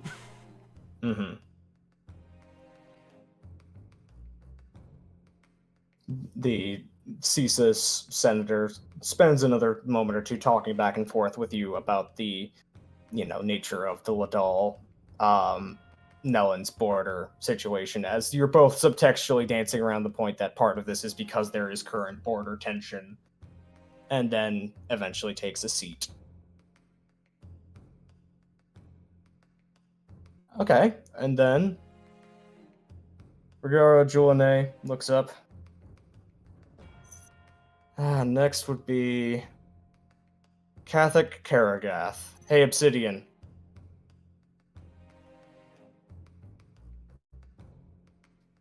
Newbie. Yeah, what's up? You're gonna have to roll me your manipulation socialize as a pool to keep your cool and not freak the fuck out at just hearing the name.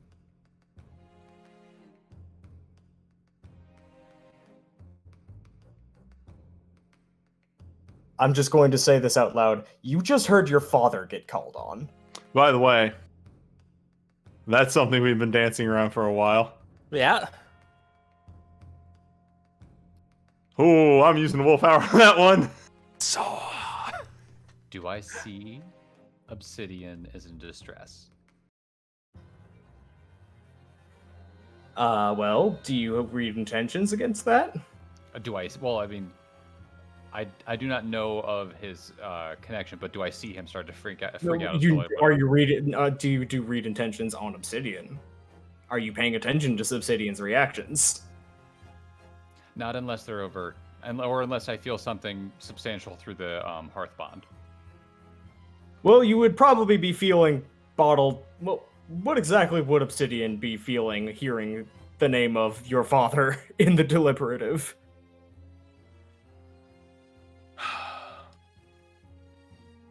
Not so much rage, but like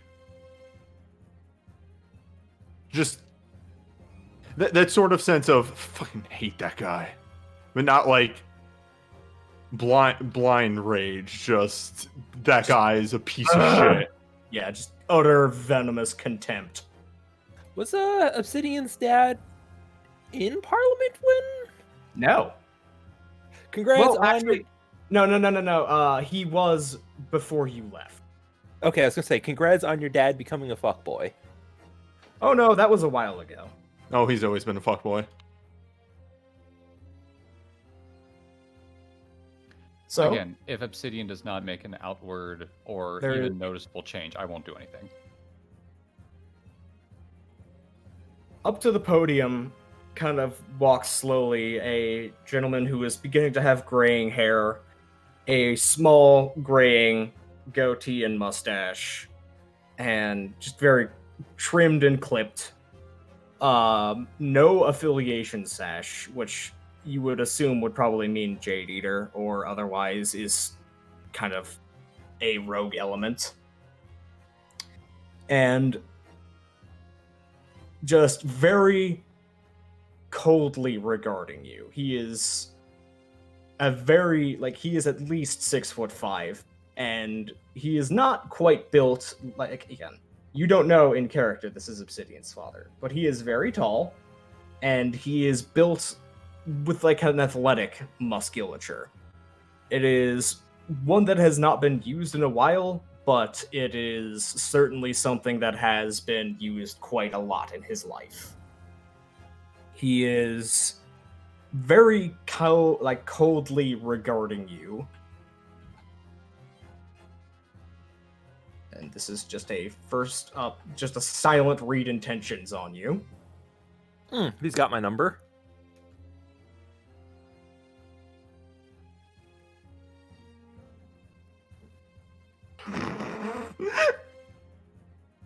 And I can't throw up the smoke at that. Sorry, I just saw somebody refer to Fuckboy my Cliff. dad. Yeah, fuckboy Cliff. God. There is just this very heavy, ominous silence that Obsidian is uncomfortably used to as he is picking his words. Just this absolute tense composure, like a sword in its sheath waiting to come out.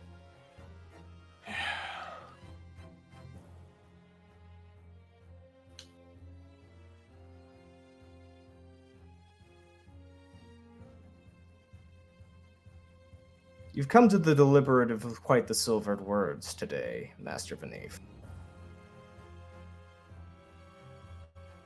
It stands out to me as somewhat of an aberration, however, that you have not addressed the circumstances of your arrival here. You were sent out on a punishment detail with your hearthmate,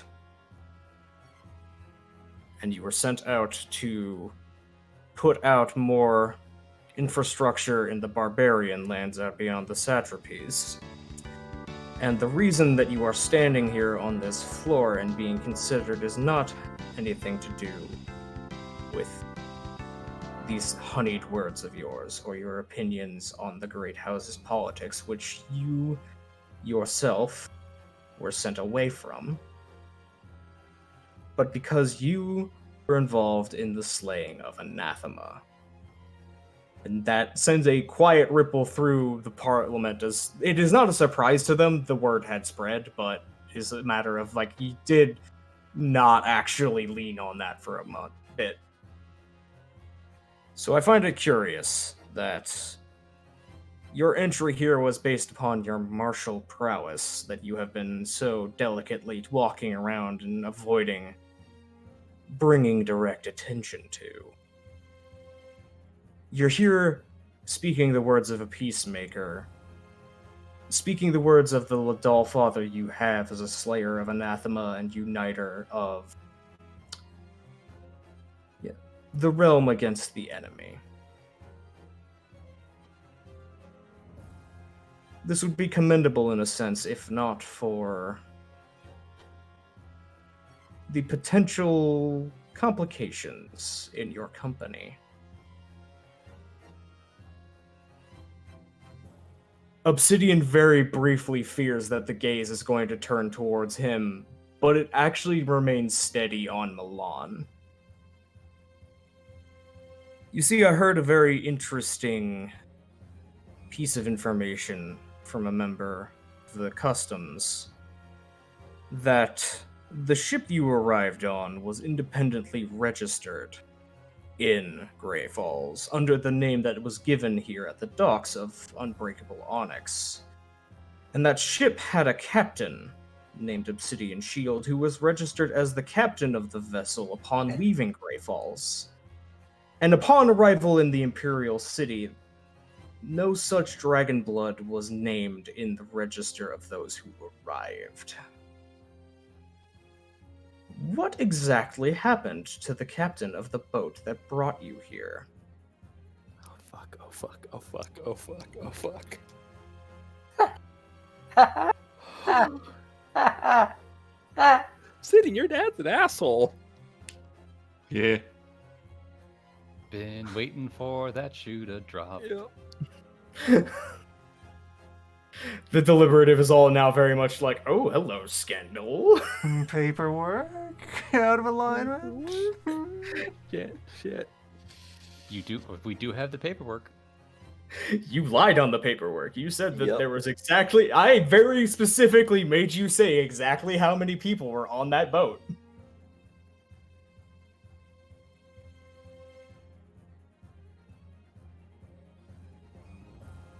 Okay.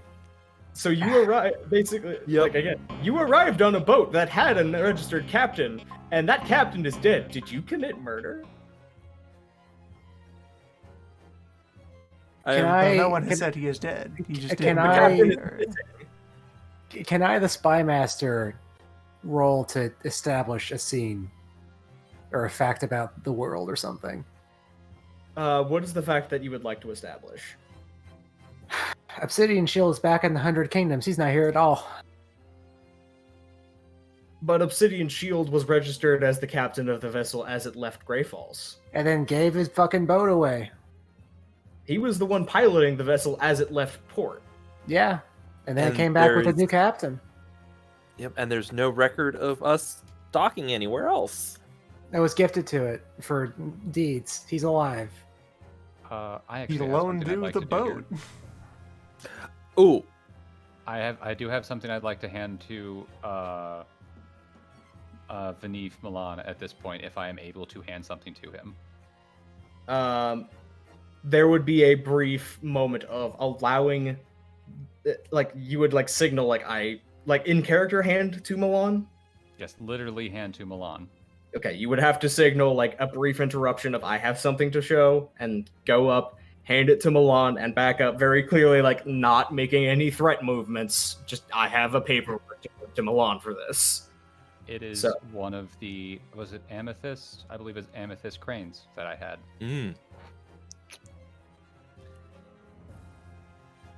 Just to Yes, prove there we did not was. come directly here.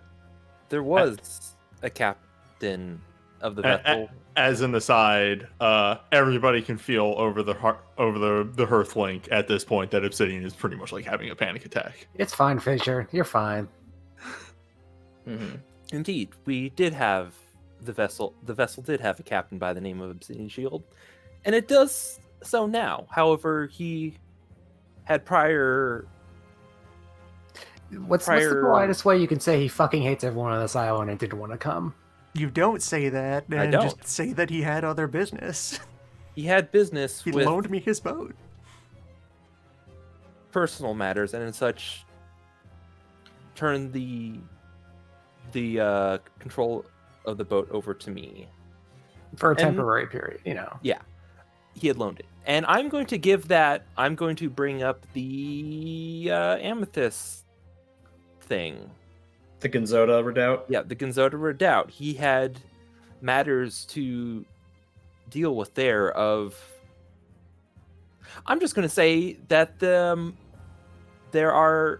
is an anathema attempt into breaking into it, that undead have been sighted.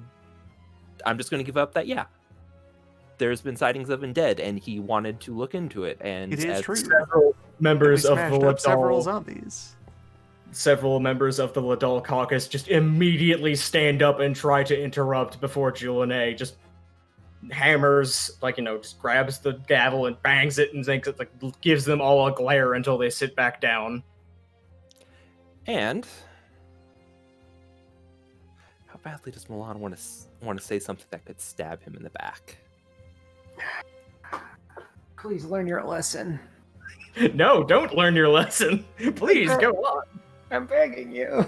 And as my hearthmate, he handed the boat over to me while he investigated. So we're establishing you're in a hearth with Obsidian Shield. Yes. Yes. They already Yeah, I know mean, that. yeah, there's no way. If we'd have to state that. I was supposed to be like, yes, this is happening. That's why we have this boat. That's why it's not a big deal. So you want to know where Obsidian Shield is? He's at the Gonzoda Redoubt. I see.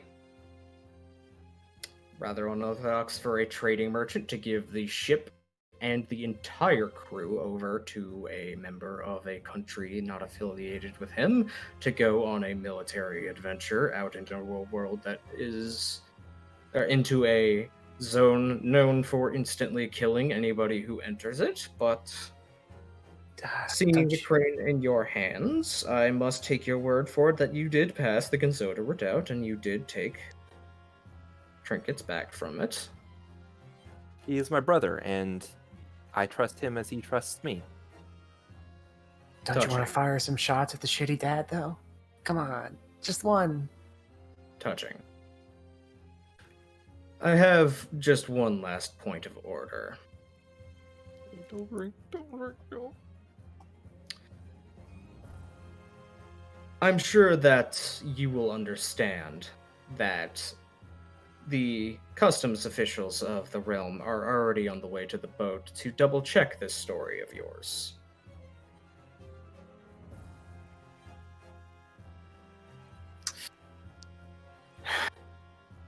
Please tell me this through uncarried words.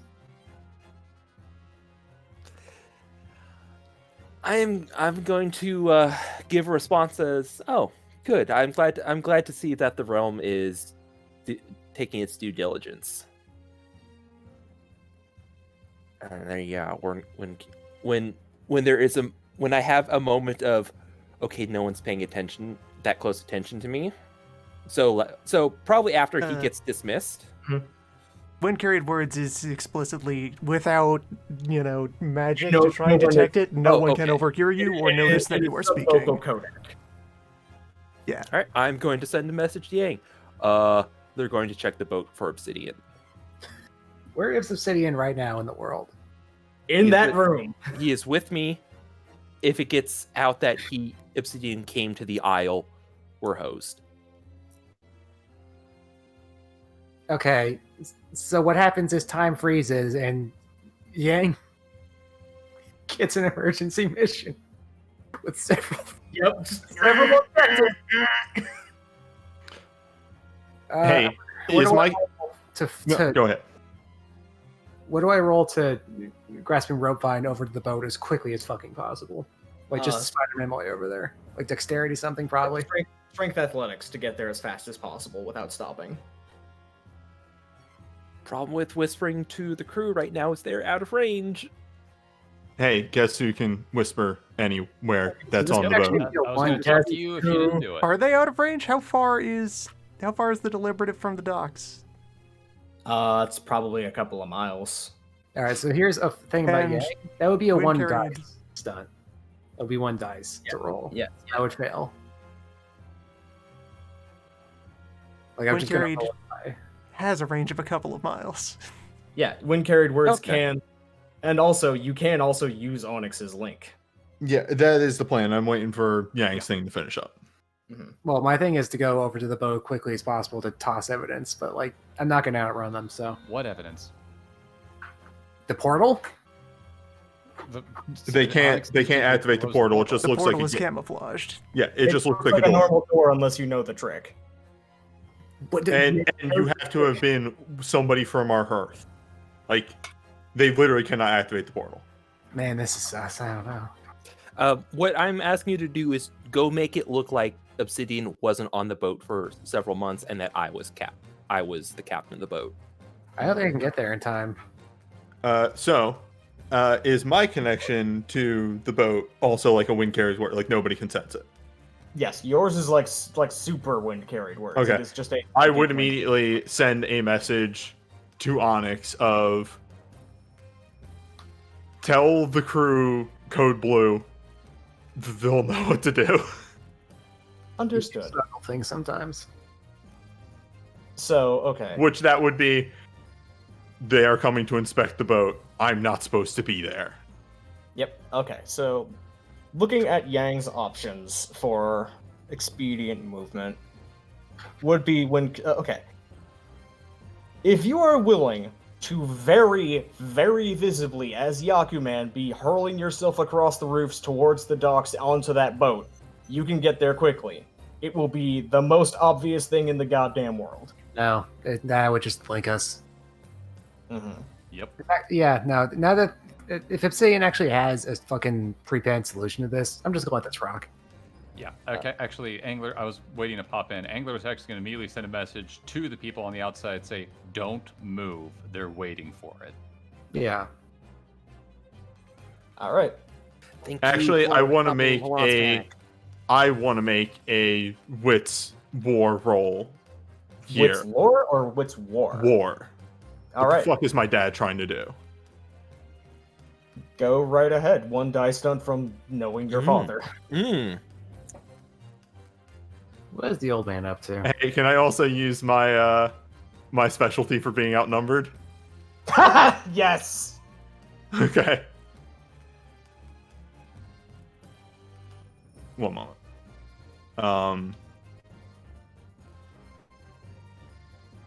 I'll need to subtract whatever it is for my ward thing, but I am scrolling the wrong way through these pages. Give me a moment here. Oh, cancel. Okay. Darren, while Nubia's getting this set up, is there another senator coming after this gentleman? Yes. Okay. Anglers can be paying attention to them while these two take care of this person. Yeah, sorry. I just gotta figure out how many modes I still have. Mhm. So I just need to check the guard fine. roll real quick. 3 emotes. Okay. So personal 1, 2, 3, and 1, 2, 3, 4, 5. I'm not flaring my banner. Hey, so I'm using a full 5 stack of tactics means everything. Yep. It's time for Obsidian to make a war roll.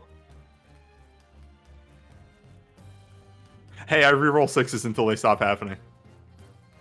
Go ahead. Yeah. Reroll 6s until they stop happening. Yeah. Nice. Nice. Damn. Aw. So that's 12 successes, though.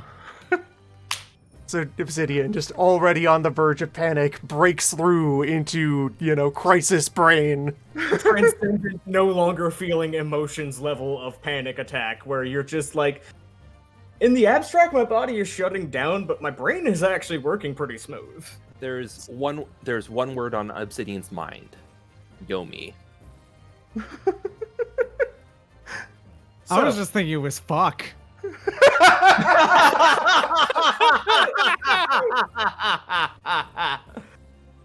In Anyhow. fact, highly trained in playing n-dimensional chess while being pelted with rocks. So, it's time for an episode of Good News, Bad News. Oh, I love this. The good news is, the way that you all have handled this situation by going to Parliament means that his plan is not going to be working out the way he wanted it to. Bad news is he already knows you're here, and almost certainly knows that that is you in here, because you have your sword.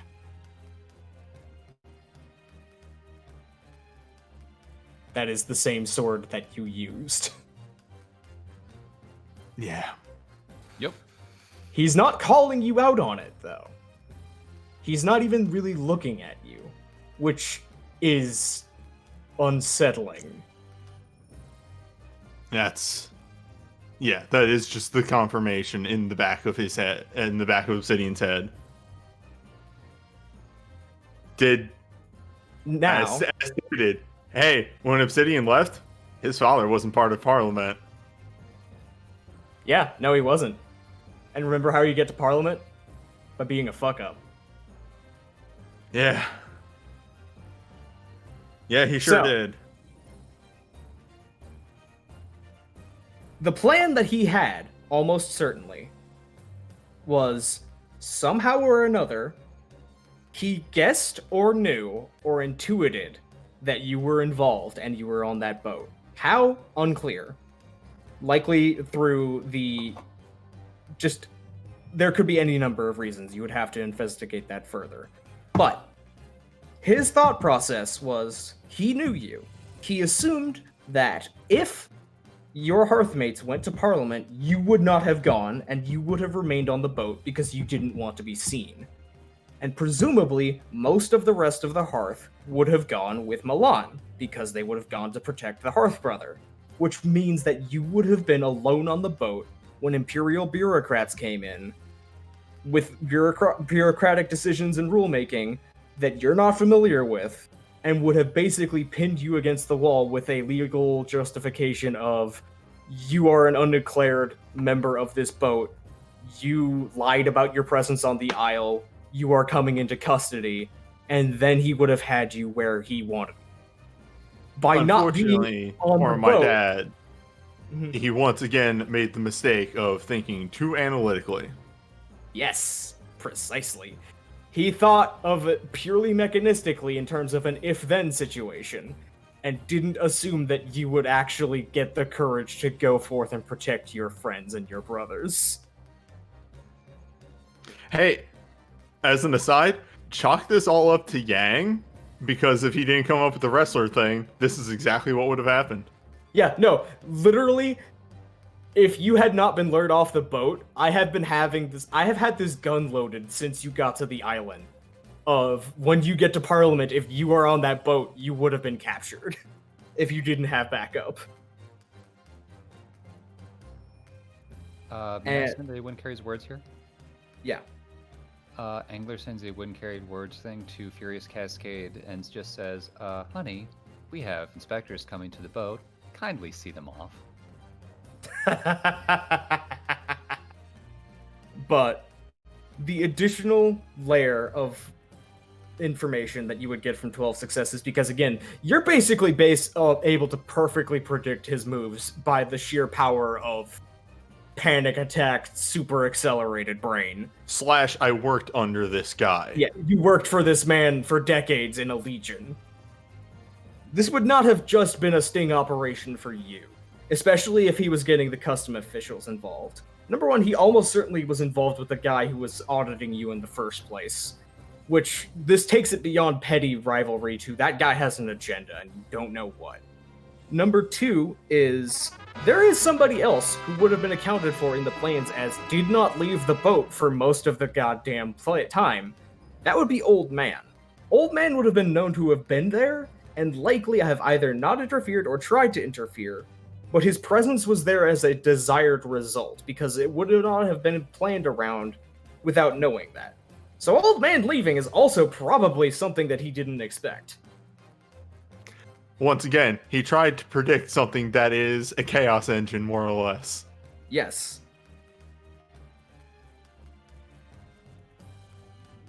And as he is settling back down into his seat, you do get the very, very briefest glimpse in your direction of direct eye contact. That is just long enough before he goes back to Milan.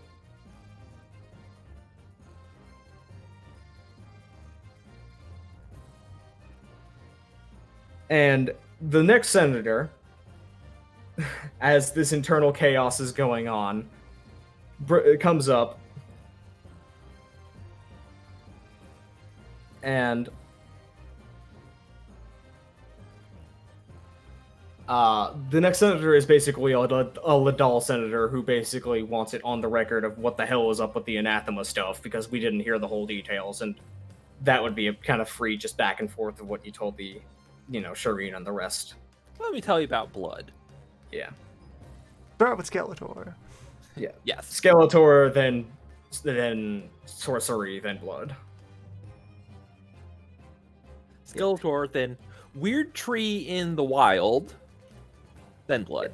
Yep. So, this has got the deliberative on tenterhooks, and they are basically hung on your every word at this point. And it is after a couple of minutes of this, as Milan is going back, that Onyx gets a response back to Obsidian.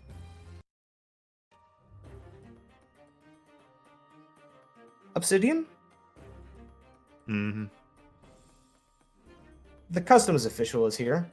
They have provided an escort of 4 members of the Guardians of the Imperial Army, and there is kind of a long pause. They appear to have a god with them.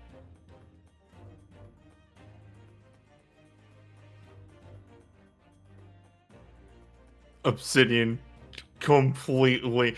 Like, yeah, this goes further beyond. Like Obsidian had just locked up. What do you mean a god? It appears to be a divine spirit of some form in material possession of its form. There is no attending priest. I am unsure of what it is doing here or what its agenda is, as it is not bearing any sort of symbol.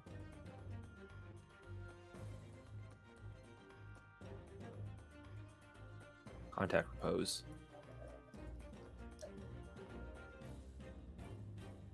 I can't.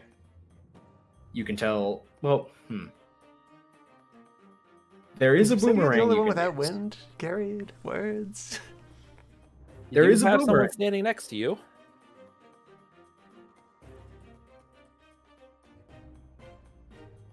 Okay, that does it. Angler's gonna send a message to Yang and say, just link us all up already. Okay, that one isn't like that requires us all to be in the same space. That It is allows the for space. non-verbal Each other conversation. for non-verbal Yeah, conversation. and Yang is already heading out. Heading back to Yang is Yang still hanging around. but also is not in a position where everyone can be involved. Exactly. It has to be on-site thing rather than non-verbal. Obsidian, Well- why are you the only member of the team without a cell phone? Roll me wits. What would be quick thinking along with wits? What kind of Oh, thinking? actually, wits Survival. war.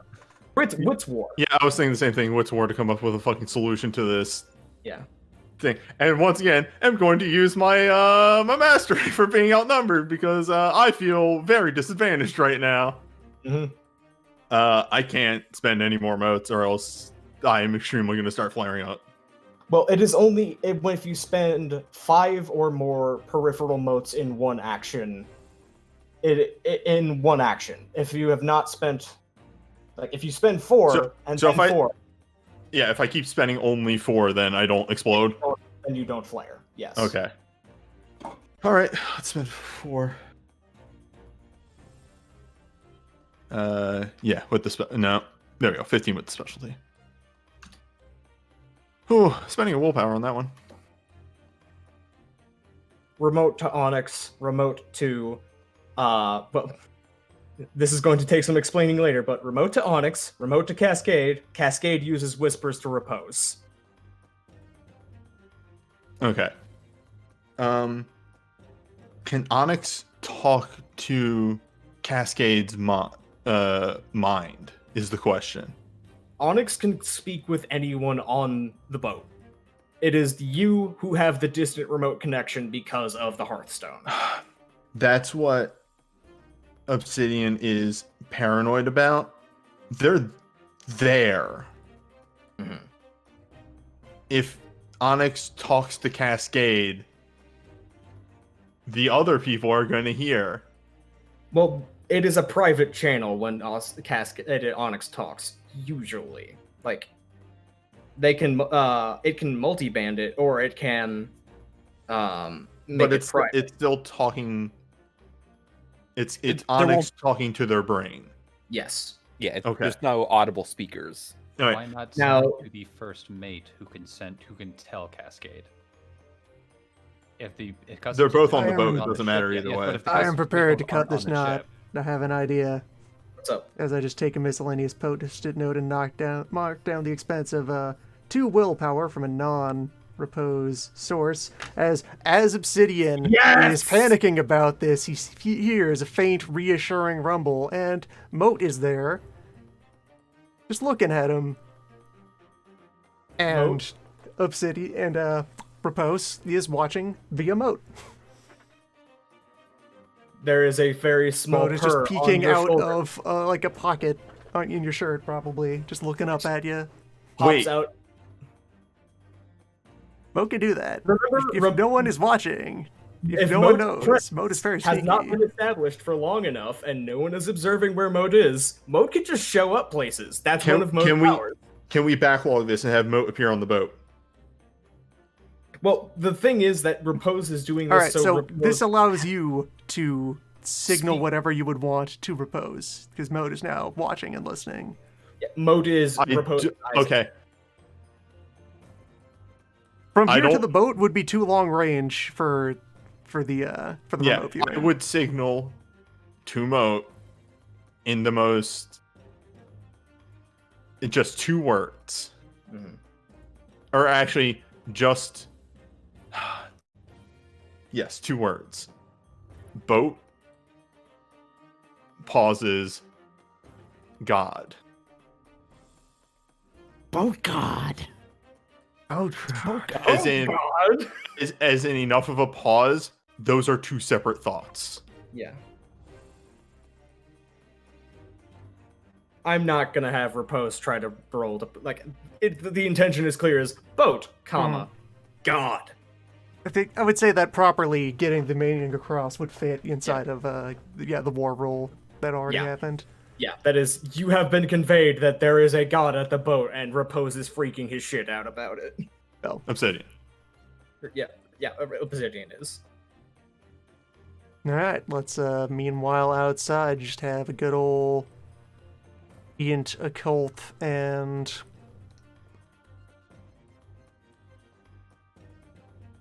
Occult and lean in with modes of my own since they are available.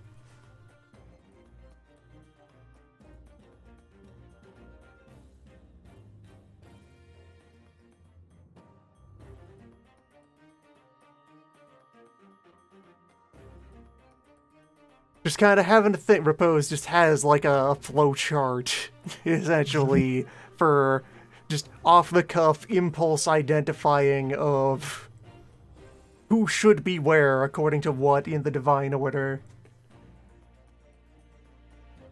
It is both more and less complicated than the novice would assume from outside of things. All right, a 1 die stunt. Yeah. He just starts running through the diagnostic procedure without any This external is information. in the course of about 2 minutes tops. Yeah, the comment in chat, this is just happening in everybody's mind palace all at once. Yes. Just passing the camera from place to place. Boat God. Boat God. Boat God. Who would be just standing around physically, in person, in the Imperial City, without any escorting clergy, and just approaching a ship? Wet works.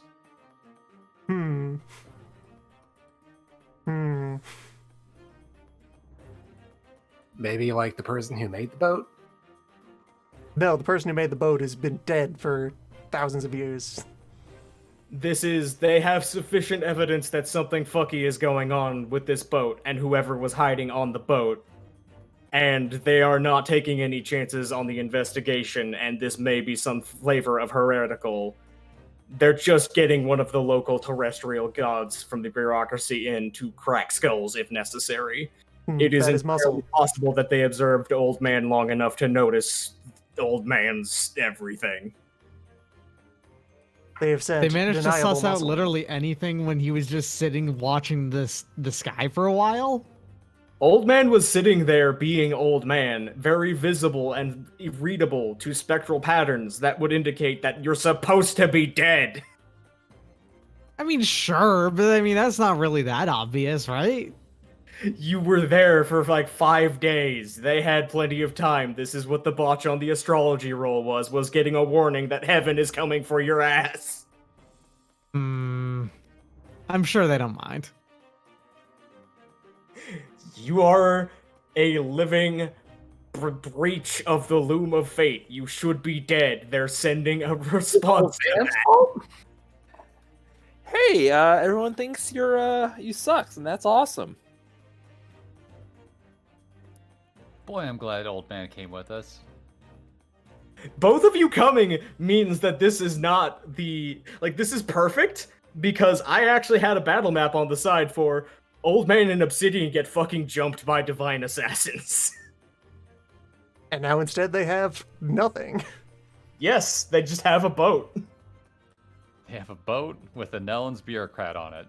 Have fun with that, guys. Meanwhile, is the only person who's not involved in the Mind Palace stuff at all, and just up in the garden as Old Man wins by doing nothing.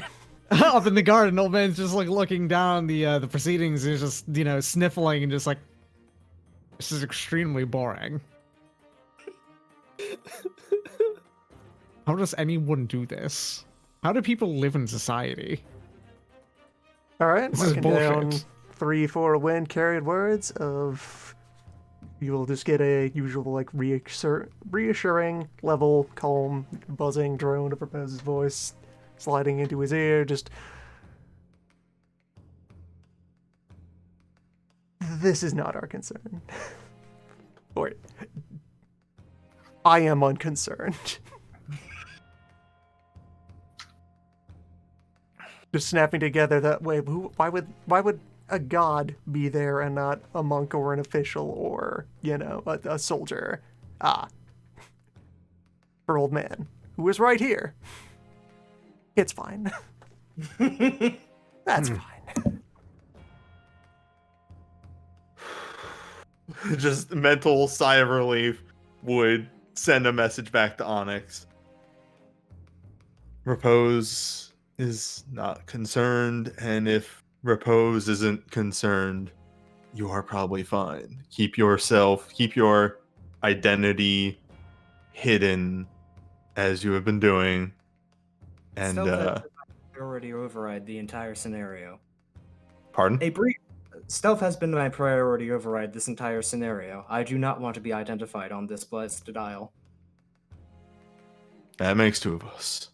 Though. There is a brief sensation of just kind of scraping over the recent term memories. Oh dear. Of my memories? Yes.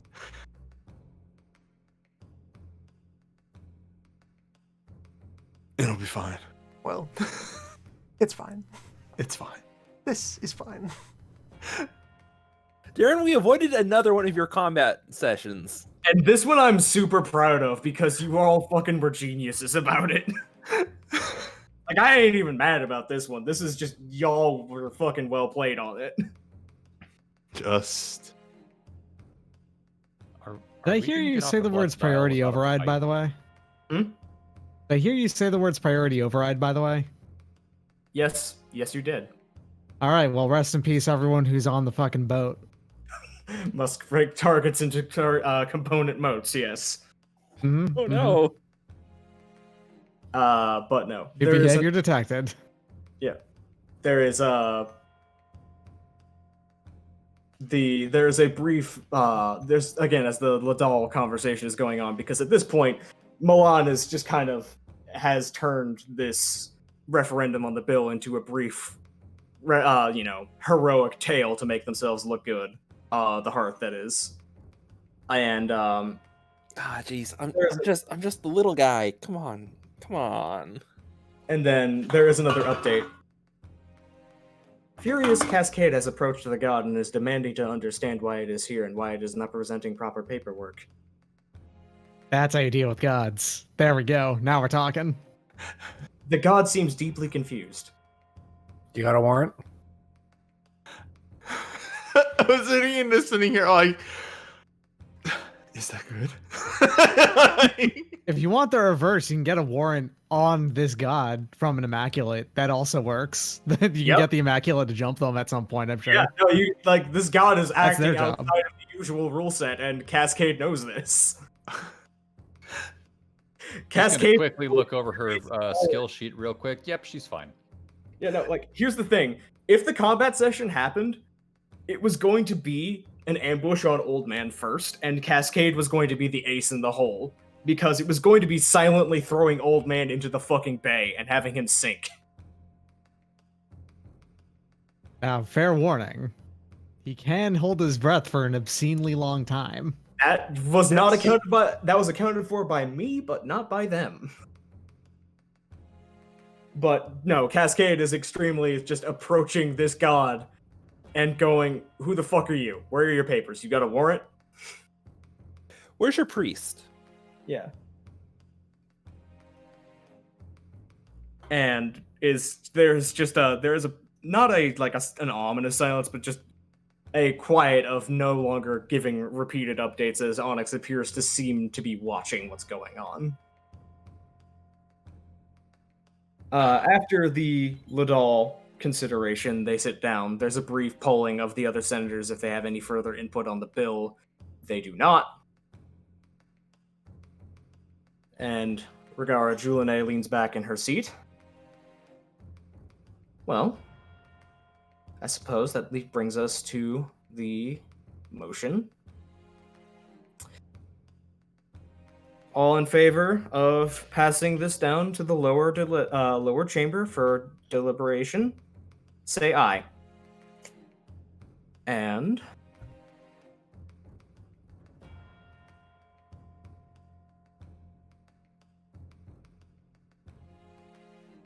by a slim margin of majority, the ayes have it. Okay. The scroll is wrapped up in a ceremonial scarlet ribbon, put down on the table in front of her. So it is known, so it is carried out in the name of the Scarlet Empress. The motion for the infrastructure build on the border between Arjuf and Ladol and Nellen's territory will be moved on to the Lesser Chamber as soon as they are back in session.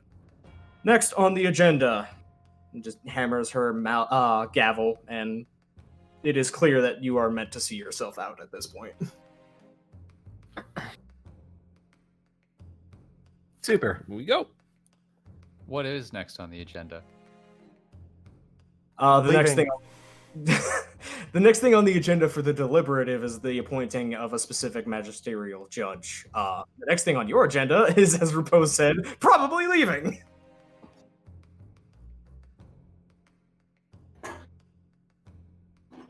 Okay. So yeah, Yep. the three of you just leave the parliamentary building and just head out to the main garden and are not jumped by any murderers yet. Gonna We're go not- ahead and we're not stretch down starting then and stand in front of everyone. Why in the world did you need me? Moral support? At what Well- point was I necessary? In case things went horrible, I was hoping you were going to do your whole. Repose will Clap actually thing. stride by and giving just a bit of a wry side eye up to the old man. It is not that your presence was needed here, but that your absence was needed elsewhere. And then walk by saying nothing more. Milan gives a shrug to old man. Like, I don't know. Thinking emoji face has immediately begun, trying to suss out exactly how that worked. Deep thonk.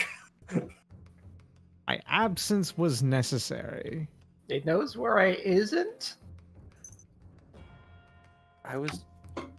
If I needed a getaway, I was hoping you were going to do your big, loud clap. Oh, I could do that, sure. Would you like me to do that now? It's not necessary anymore. Angler But- is You- going you do add wanna do it. Milan for the amethyst crane back. Milan is going to be very thankful of it. And then he is going to, via a servant on hand or whomever, send it to Nellen's Ladaro and send a wind carried words message of her saying thank you. And that's simply it. Mm-hmm. So, As an aside, over the Earth connection, everybody can sense that Obsidian's panic has not stopped. Obsidian is probably solidly just dissociated at this point. This is not the time to deal with that. Yep. Let's. We should be somewhere else.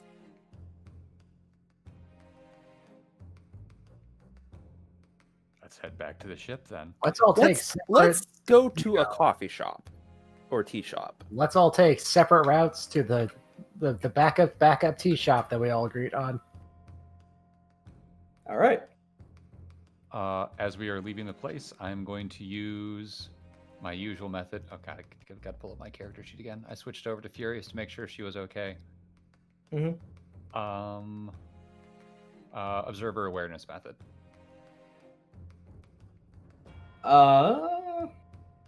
Well, you have many people in this garden, and several of them are watching you. But Several people are watching you, yes. Okay. You don't really know otherwise. Being able to do a quick count, is it a higher number than what's in the garden? No. Okay, thank you very much. Mm-hmm.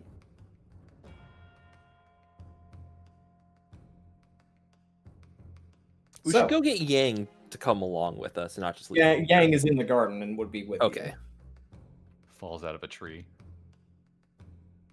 That was boring.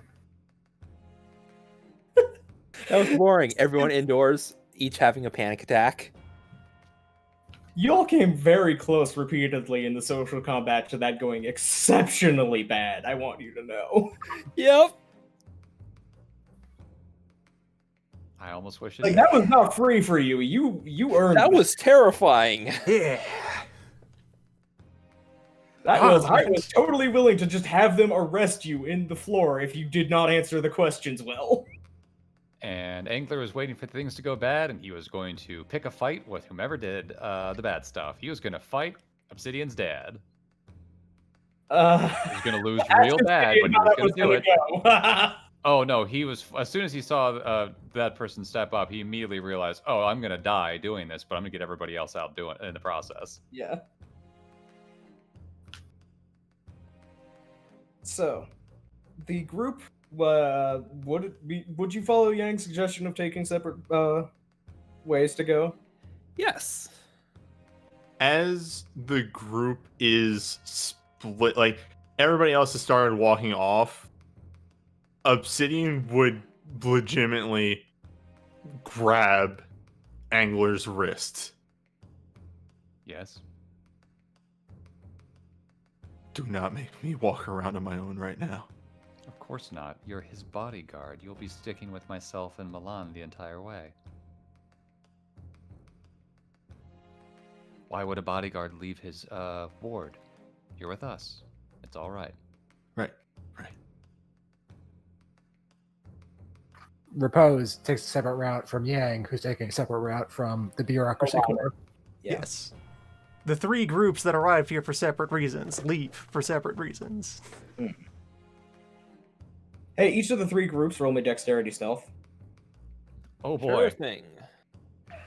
Do we have a Can group I roll give because assistance? we're- 4 groups. Yang, Old man, the final group. old man has to roll stealth. Yes. Yes. Can I give retroactive assistance of like, okay, we're probably going to be tailed on the way back. Here's my best guess for how you shake someone. You may roll intelligence stealth, and your successes on that roll will be bonus dice on everyone else's roll for stealth. Milan can roll for bureaucracy group. 6 dice. Okay, everybody else gets 6 bonus dice. Are you sure you want to roll and not me? I'm How good are good. you at stealth? You're very good at stealth. Yeah. I would like to, as a stunt to offer up, try to parlay this into being a different set of dice. So I take it that the purpose of the stealth roll is to avoid being tailed. Yes. Repose, rather than proceeding directly or indirectly or in any manner to our eventual destination, he is going to go to the nearest of the buildings that he has been told was originally built by Mr. Kasawa, and then spend quite a while standing at that building and discussing the structure of it, and like asking passersby, do you know who made this? He's just going to set up shop and spend the rest of the day road priesting. You're just gonna pour. That's amazing. You're just going to Yeah, bore yeah, the shit out of anyone absolutely. watching you. You may take the role of your choice to represent this with a 2 dice stunt, because that's Manipulation, craft, architecture specialty, because this is just all about making people more appreciate how much work went into this. Yeah, 2 Let's dice. say stunt on bridge. top He's of going to stop at a bridge. that. A bridge specifically onto the way that everyone else was going, so they were like, we're gonna go to the bridge, and why are you stopping? Why are you stopping? God damn, stop preaching! Make people appreciate that, this bridge is like, just look at this bridge. You might think all bridges were made equal, but look at this bridge and look at that one. You can see that this is clearly not the case. By the way, Darren, I am offering up a willpower to make that 4 successes. Alright. And you know what? Since this is about a public display of his usual degree of piety, he will also just go ahead and use peripheral motes and just get a little bit loud and glowy and vibrating while talking, he will make a point of how good the acoustics are on this bridge when he starts conducting his voice through it while speaking at length about this bridge.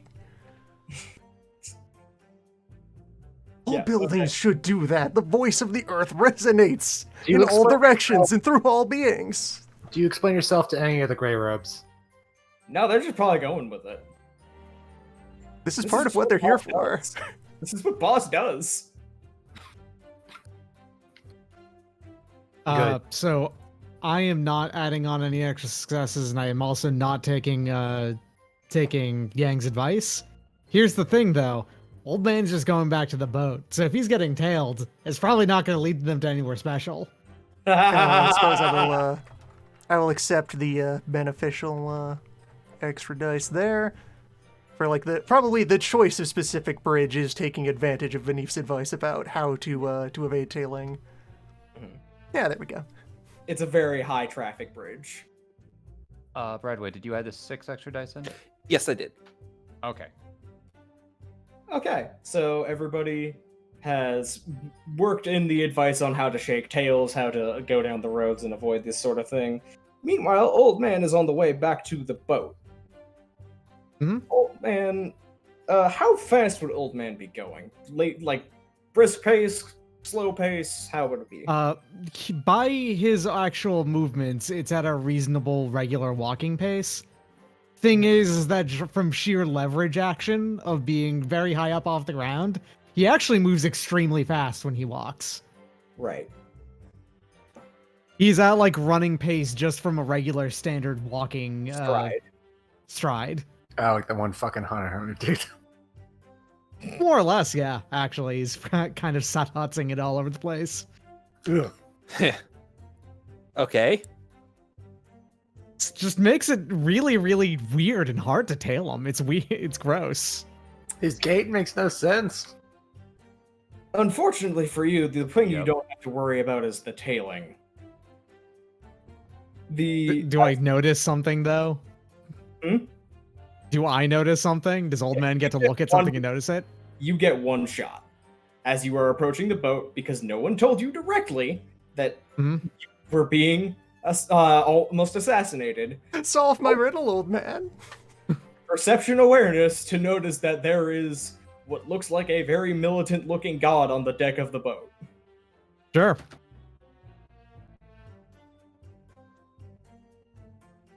3 successes, probably pretty okay. That god is sure looking very suspiciously up at the outpost on the not crow's nest that I can't remember, the lookout.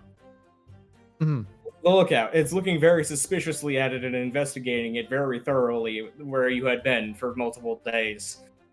You're getting some bad vibes watching that thing march.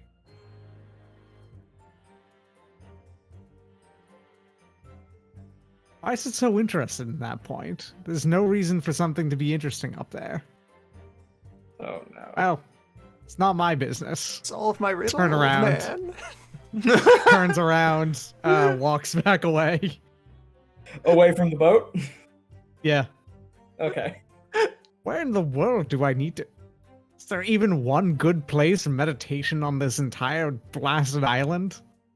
You're leaving. Looks back up at the mountain, just like sneers. Oh, fuck. You're able to find a high enough, like, immaculate temple spire. Gross. Absolutely not.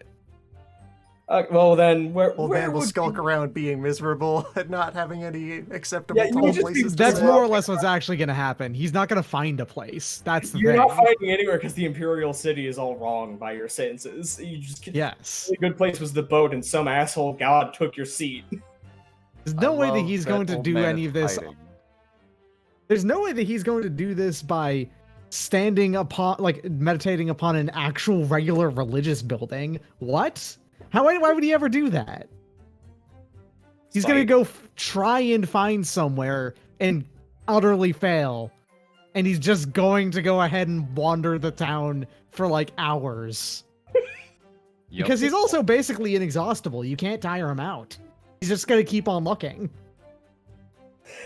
Old man is hiding by forward being in the narrative. everywhere that they aren't. To skip forward in the narrative a little bit, because it's going to be a little time before it catches up to this. About 2 or 3 hours into this, old man eventually kind of looks back casually just to skim the environment and just sees someone topple over from exhaustion in the street. Huh. Wonder what that has to do with anything. Oh well. The tail after old man, because you are going at running speed across rooftops, has been sprinting after you the whole time and just collapses out of exhaustion several hours in. Someone needs to do some more cardio. Or at least spend some time up in high elevations. Looks again at the mountain, sneers, scoffs. Not those high elevations. But yeah, meanwhile, the rest of the group is able to, pretty confidently have shaken the tail off and get to the prearranged meeting spot. The tea house is chosen specifically because it is not a very busy one. It is quiet. It is out of the way. It is in an alley through an unmarked door. It is just a quiet place to go where you don't want people to be seeing you and don't want to be seen and don't want to be followed. Who all is there? Would it just be the bureaucrat group plus Yang? And Repose after a short while. I think he's at that bridge for a long while, it sounds like. Yeah, he'd probably That bridge is older than every one of your great houses. Why isn't it first of its name? Yeah, so Repose would probably be preaching as long as Old Man is wandering. Yes. Since we're there... There's an appropriate time of day at which to stop doing that and resume doing other things. But, so yeah, it would be Bureaucracy Group and Yang in the tea house, basically alone. There's a private room, even without the fact that there's, nobody else here. Angler is going to ask Yang to set up the network then. Sure. So we're all just going to get meaningful looks at each other. Yeah, this is going to be a silent conversation that is fully... You're saying a conversation out loud, everybody else will just be seeing everybody just give sign language and intense looks. Yeah, it's too quiet, which if it's a quiet tea house, that means our words could carry easily. It'd be better if it was bustling, but since it's quiet, we have to be quiet. Mm-hmm. Yeah, fair. All right. I do that. Obsidian, would you care to share?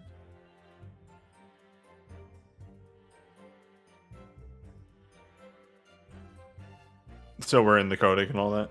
Yes. We are in a code. No one else can hear us.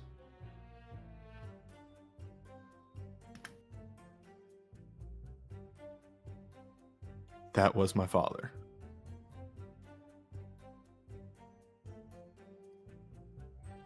What? Just switch over music. This has caught Milan off guard. And I had you pegged for house pellets.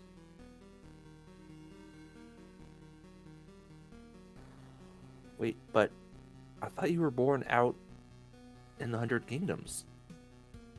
That is what I told you.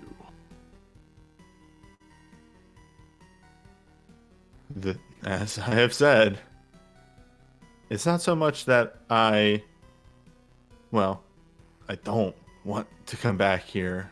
I can't come back here.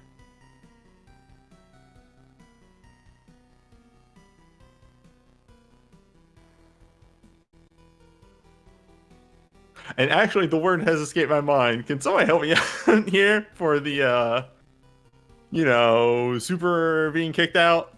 My brain broke real bad. Exile. Thank you. My brain broke really fucking bad. No, I feel you on it. Yeah. Just, let me get back into it. I am exiled from the dial. I see. Well, good thing you're Fissure. The sword feels extremely heavy on Obsidian's back for a few moments. I'm gonna point. Any Your chest other- is open, right? Oh, remember, I got this scar after. Oh, okay. Well, I was gonna ask if you got it from that. No, remember, I got the scar from the dude cutting me open. Right. Skeletor. Any other day, and I may have slipped by. Today, I brought my weapon with me. A weapon that I am almost positive he recognized. So you were made? Pardon? You got made? Back. I personally, I don't understand the. You were identified. Yes, I am. Yeah, he looked right at me at one moment. Ooh. Why didn't he do anything then? We were in Parliament. If He is a general.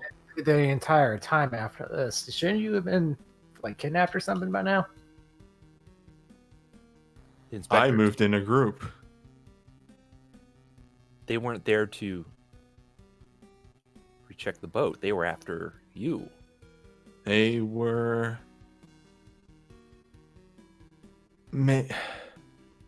It's hard to say 100%. Who knows if he knew I was here up until that moment? If he did, somehow or another, yes, that was a plan to get me. We should leave. We should. Obsidian is struggling to come up with a plan, which is something you've never seen before. At this point, we need to get you back to the ship, and then you need to go through the portal back to base, and you will stay there. They can't come through the portal. If you're there, they can't find you.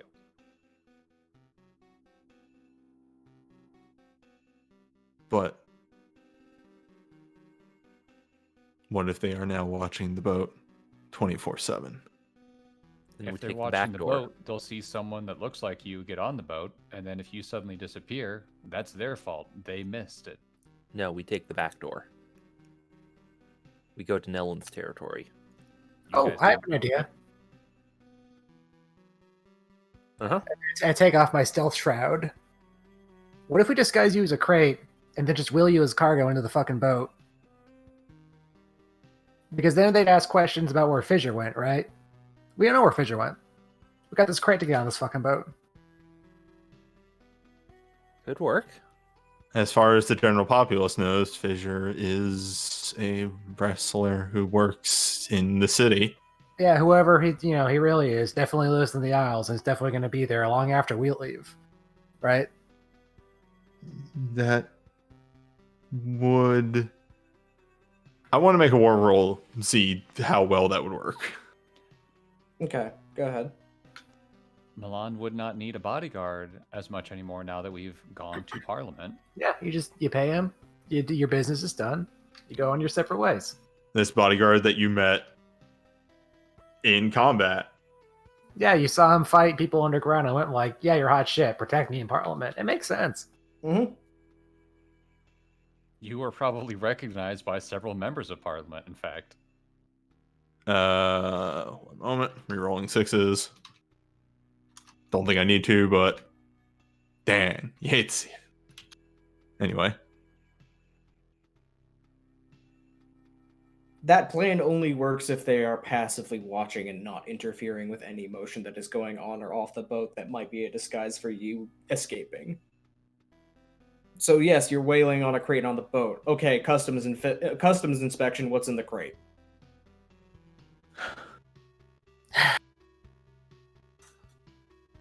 We are in. You are The snare is closing around us, literally, as we speak. you are at the mercy of the biggest and most powerful bureaucracy on creation. We need to go back to my territory. Yeah, we have the back door back in Ellen's. Ah, right. As long as we get on the boat and then Obsidian I have a connection to Onyx. In the worst case scenario, I can come back through the boat. If they have us, if the trap is springing, at that point all bets are off. Who cares? At that point, I can come back in through the portal in the boat. But I need to get off this island. We should probably leave, right? Yes. Is there Would it be anyone else weird if that you needs just to like come with bail us? suddenly? Out of character. Do you want to get your girlfriend? Oh yeah. Out of character, I've thought about that. Don't worry about it. Yeah. Right now, Milan's concern is getting his brother to safety, and here's Milan's plan. We don't take the cloud. So we don't make a lot of noise. We do another running montage of y'all just sprint. Wait. I've got something. We are dealing with a much longer distance That would be for a several forced march of running. I need to talk to Agon. through heavily His husband. populated area where the sprint would also. But you need to talk to Agon and his husband? We have an opera to put on, No, they're still writing that. They're months off. but they could do a preview of it in Nellen's territory, which gives us a reason to head back. Would that really help? My only concern with this side of the plan is I'm going to be honest with you all right now. They are looking for a way to completely fuck up everything Milan is working on. They are trying to connect you all to me right now. Mm-hmm. Well, we're already connected. We're in the same heart. That's a known quantity. But he didn't bring it up, so he He not bring up who Obsidian Shield was, because as far as he's concerned, as far as the connection to Obsidian Shield is a keeping to his punishment. Why do you keep that sword on you, anyways?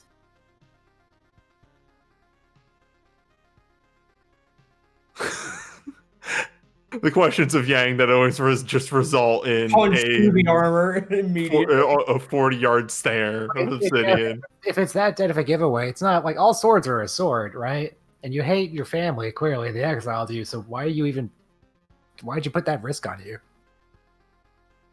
Obsidian just visually seeing the sword descending on his father's smug fucking face. well, It has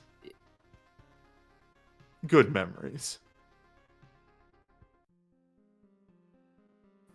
Okay, so I So take it maybe the Cloud? repose is not yet in this situation, but You can player see suggestions here. I have a That, couple ideas. Yeah, but go ahead. So, smuggling plan. What about beyond, like, magic artifact stealth smuggling plan? How about regular ass smuggling plan? You were still planning to do commerce here, and you're friends with one of the big commercial shipping houses.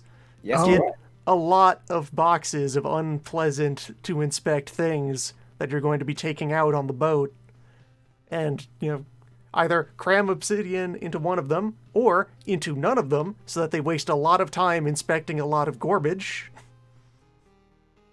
And then while they are, digging in, trying to find the needle in the haystack that is a distraction, you then put obsidian on the boat by some other means.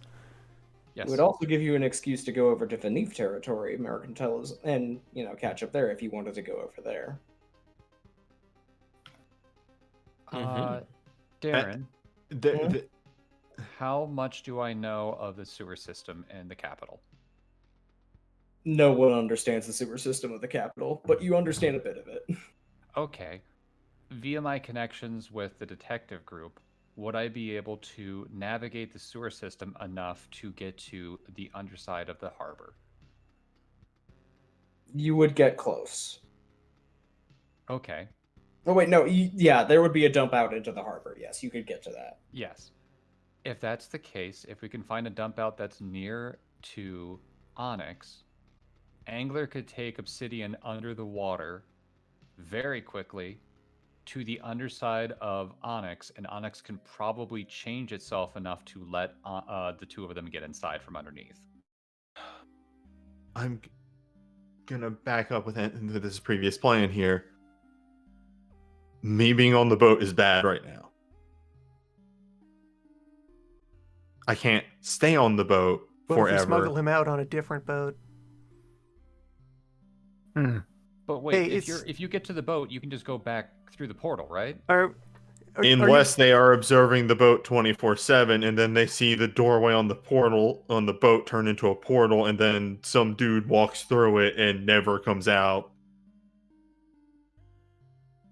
I don't think they so would have eyes in the boat. Yeah, what's up? You don't know my dad. Hey, so member of the team who is having a proper Lady of the Realm and her partners and children and immediate household go out to take up a new office in the Threshold, are you seriously only traveling with just your immediate persons and none luggage, like some kind of weirdo, like a vagrant, like not bringing along any of the property of your house? Where's your furniture? Where's your servants? Where's the entire extra ships of furnishing that are appropriate to your standing that should be traveling with you and would provide even more space for someone to smuggle themselves off of the island? The idea of that was going to follow along behind us, but we needed to get there first. Oh, that's what I'm saying. Start arranging for that shipping to happen, and then we play the shell game. Yeah, that would work. Just had a thought. I'm looking something up. Milan owns a boat. Milan owns a boat? You have your own boat, yes. Milano, Yep. it's a boat. It was sent back with the Yeah, wedding that was- gift ages That ago. was with all of your ministry crew when they were. That's On back stage. in Venif territory. Yes. You could just swing by and have an extremely cromulent excuse of, I'm getting my boat. Obsidian, I have another boat.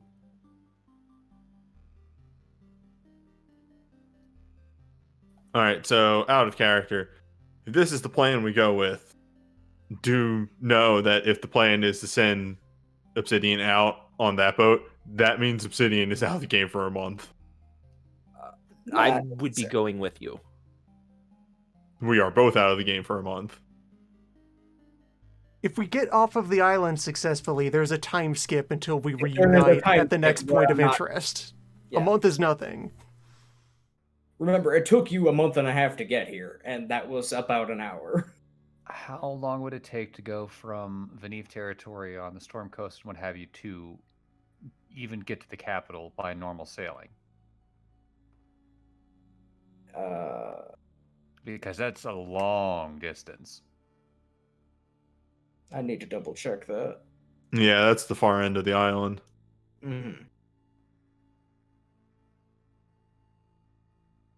So, via Stormwind, let me just trace that out.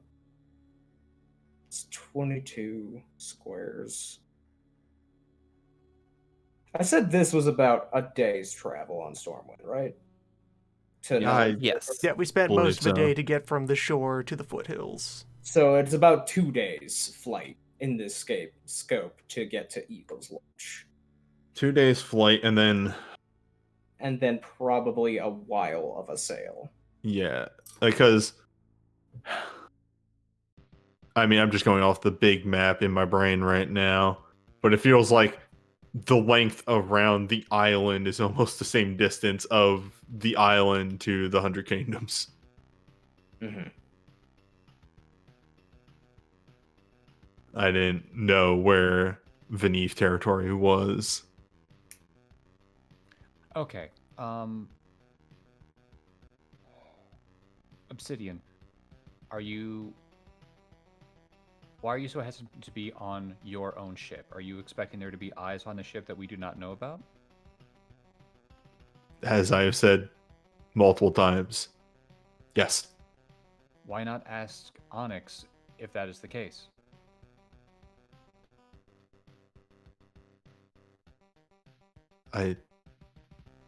Onyx, can you tell if somebody's watching you?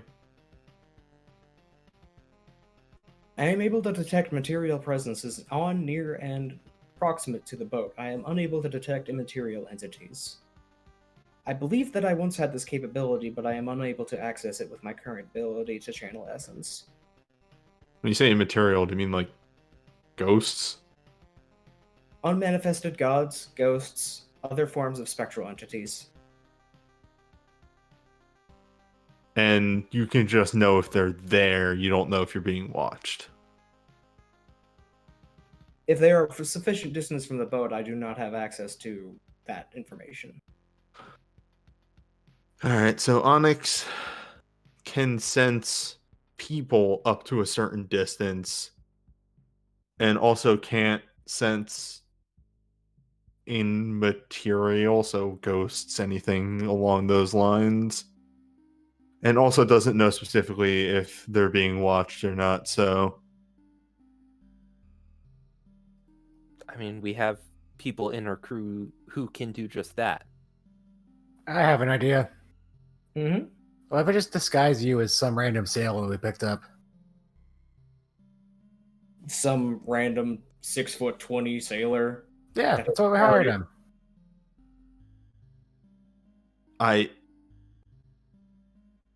He stands out, is the thing. This is the thing where, now that he has been made, it is in fact very difficult to Yes. Okay, but consider, though, that being legendarily good at disguise can begin to account for Yes. that. Like, Yes. all right, let's just subtly adjust your posture, and wouldn't you know it? Adjust the posture, right clothing. You could If I try. can I give him a peg leg somehow? With a good enough disguise roll, you could probably tie the leg back and put a false peg leg on it, yeah. Let's see if I can pull the oldest trick in the book. What the fuck is my disguise? That is a dexterity larceny roll. If Yang is looking to do that right here, it's not here. We have to find a safer place to do it. Start thinking about it. That if you can disguise me well enough, and maybe. The follow-up I will ask to all this is, how much longer do we have to be here? Not in the tea shop, I mean the island. I see no reason to stay. My immediate concerns are taken care of. All right, can we leave? Like, just right now? I think if we can get Obsidian on the ship and through the portal, I would need less than a day to get everything set up for the additional people to follow behind. I am not going through the portal on the boat. If we have someone check for immaterial presence, then what would stop it? They can only check a distance. If they have an Exalt outside of that distance that is very good at seeing, they will be undetected. Okay, hold on. I need to make. Why is everyone getting hung up on portaling him to the other side? If we get him to the boat and then leave port on the boat, yeah, and then just go. We might be followed by an enemy boat, which we could then fight in the water. Hence why I asked, far away from the city. Do we need to be here anymore? Because if we can just get on the boat and leave, that would be the best. We are done here and getting. What we're trying to do is get you on the boat. Mm-hmm. I just why I'm saying to get through the portal for you is that if people are using any way of checking that kind of stuff, material or immaterial, if you're not there, they don't have a thing to latch on to. So if you're only there for a couple seconds, we can probably mask you when you get there and then get you through the portal, and then they can't do shit. There is one complication that Milan would immediately think of. Sorcery. Sorcerer. He has a sorcerer on retainer, doesn't he? Yes. Possible. Yeah. It's my dad. He has every tool at his disposal. Would they sense anything with the portal then, the sorcerer or sorceress? Question mark. I would like to make a knowledge occult roll of what would the range of that be? Because if we send the boat out without Obsidian and then throw him through the Nellen's hole, he'll be on the boat out of range. The Nellen's hole. I'm not going to make you roll for that. What I will say is it depends heavily on the sorcerer and what they are doing. If they have some means of an arcane connection to Obsidian, the range is theoretically in. Okay. That's a huge if, though. That is unlikely, but possible. Now, there is one thing that I would want Angler and actually all of the people in the tea house to think about. Roll me wits and either bureaucracy or let's call it bureaucracy or lore. So what's Wow, the I have 3 in bureaucracy right now. Nice. Uh, Nice. Thank you, Nubia the Fast. Are you sure, lore? Because that's a lot for me. I know what I'm asking for, yes. Yeah, I'll take it. 7 successes. 4 4. successes.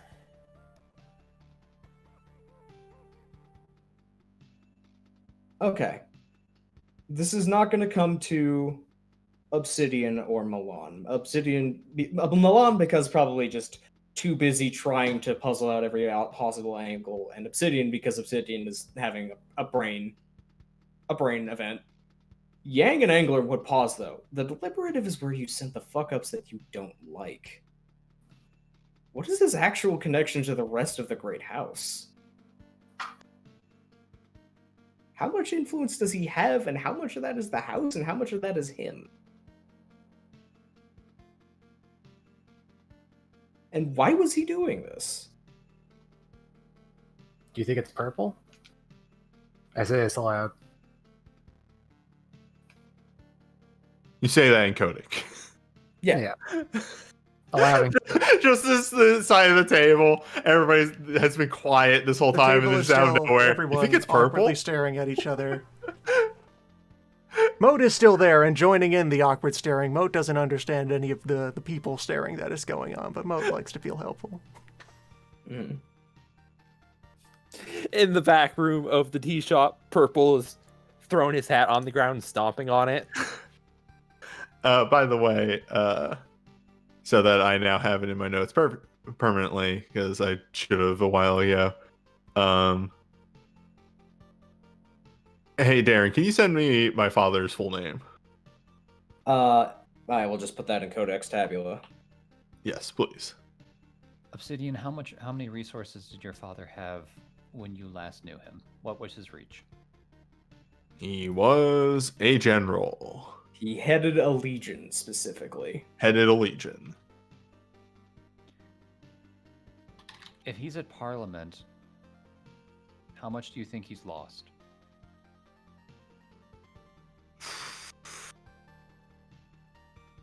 The question is how much... So, from the family, probably a lot. And a story for another time, but I know exactly why. Of his personal supply, men loyal to him, resources that he built up through connections. I don't know. That's the problem. My father, again, was a man. You saw today. Very analytical. Always thinks everything through, cut and dry. The thought that in the past, let's see if that's 15 years, he wouldn't have scrounged together some of those resources again, is unthinkable to me. Wait, you said he's analytical. He focuses on facts, right? He focuses on facts, but he also focuses on not missing anything. What if we do the most head-ass stupid thing possible? That may work it.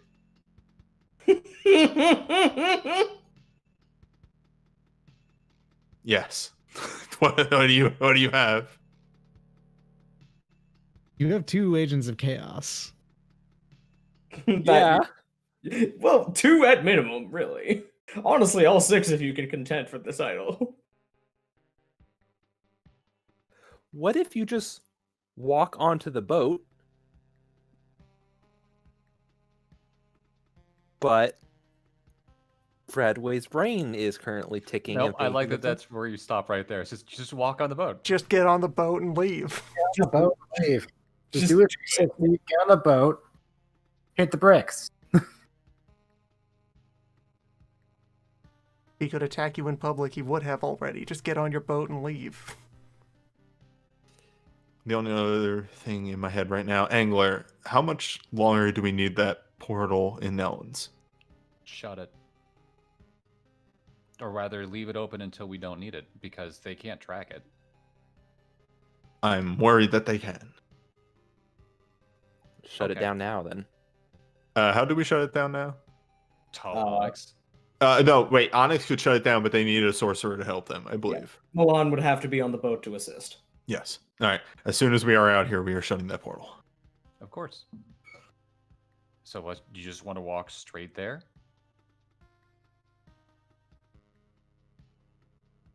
Because He didn't do anything in Parliament. Which you means know, something how is- long have we been in this coffee shop? Less than an hour? Yeah, about probably 40 minutes at this point. Yeah. I'm actually starting to agree more and more with what Milan was saying. The longer we wait here, the more they have a time to build their resources. If we just walk straight there now, what are they going to do? Why would we walk directly to the boat? Hey, Bradway, just because it is things that I still don't understand about these mechanics. No, I actually meant Dare. My That's mistake. Bradway's Sure judgment. thing. What's your question? Also, Bradway, I don't know if you know how much the mechanics work. So intimacies and ties. So those does those apply to skill checks in any way? Mechanics can invoke them to add their value to a check. Okay. Usually it is- I want to make a wits war roll, and with a tie that I have just established, because I should have had this established from the beginning with my father description, I was right. of -3. I was right Ooh, all along. defining. Ooh, I love it. Would he see this coming, and would he even if he had this as a possibility, would he be prepared for just tonight, right now, we all got on the boat and left? You can add +4 dice because of that intimacy. Okay. Do another +4 from the war excellency. No 6s. It is likely not to be as elaborate as whatever other backup plan he has, but yes, he almost certainly has something up the sleeve. Especially now that he saw you, there is no way that in even the half hour or an hour it has been, he has not signaled contingencies of like, okay, no, he's actually here though. Like, scramble everything. There is one thing that you can really think of in terms of a potential blind spot that he would have. And that's if you get the other houses officially to support you as yourself. Not as Obsidian Shield, as the guy who left. Because clearly, being appointed to the Deliberative is the fiat decision of the Empress. When he came back from campaign, he was made a deliberative senator. It was acknowledged that he fucked up personally by the Empress. How much is the realm really gonna hate the person who punched him in the mouth for being wrong?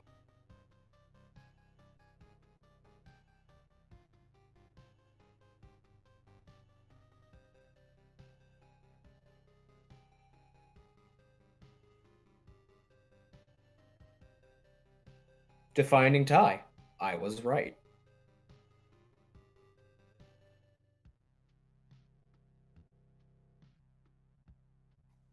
What if the head ass thing is you come out and say, "Hey, it's me, fuck off"?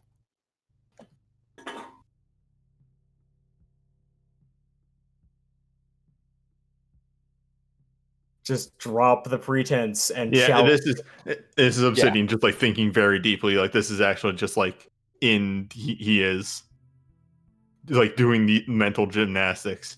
Mm-hmm. If you want to fucking fight me, then fight me, you coward. You want to go right back to the Senate Parliament right now?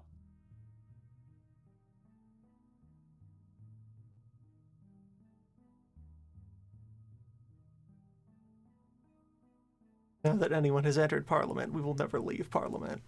5 years. All of remaining Parliament. sessions will occur in the Parliament arc. The event horizon has been crossed. There is no escape.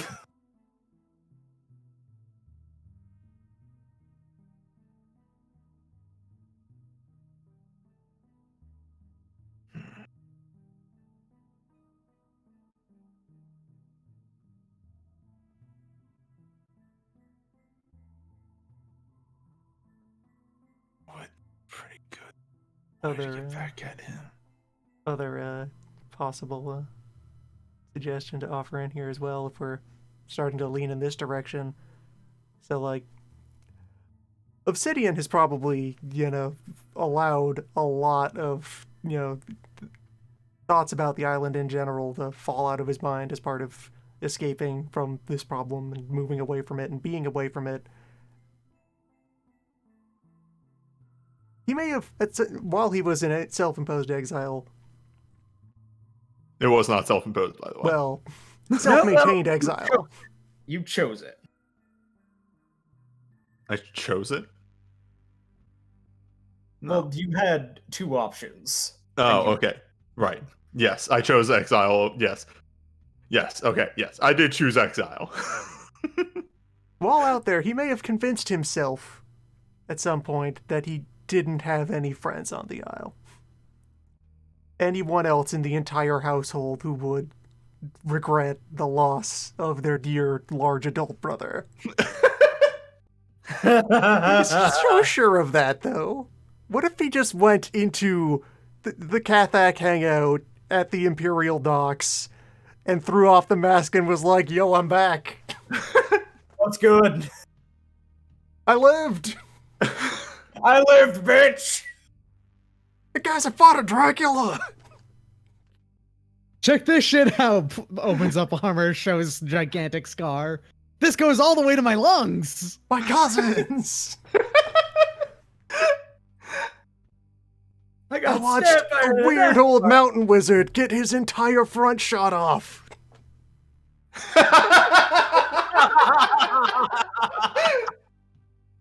True, he did.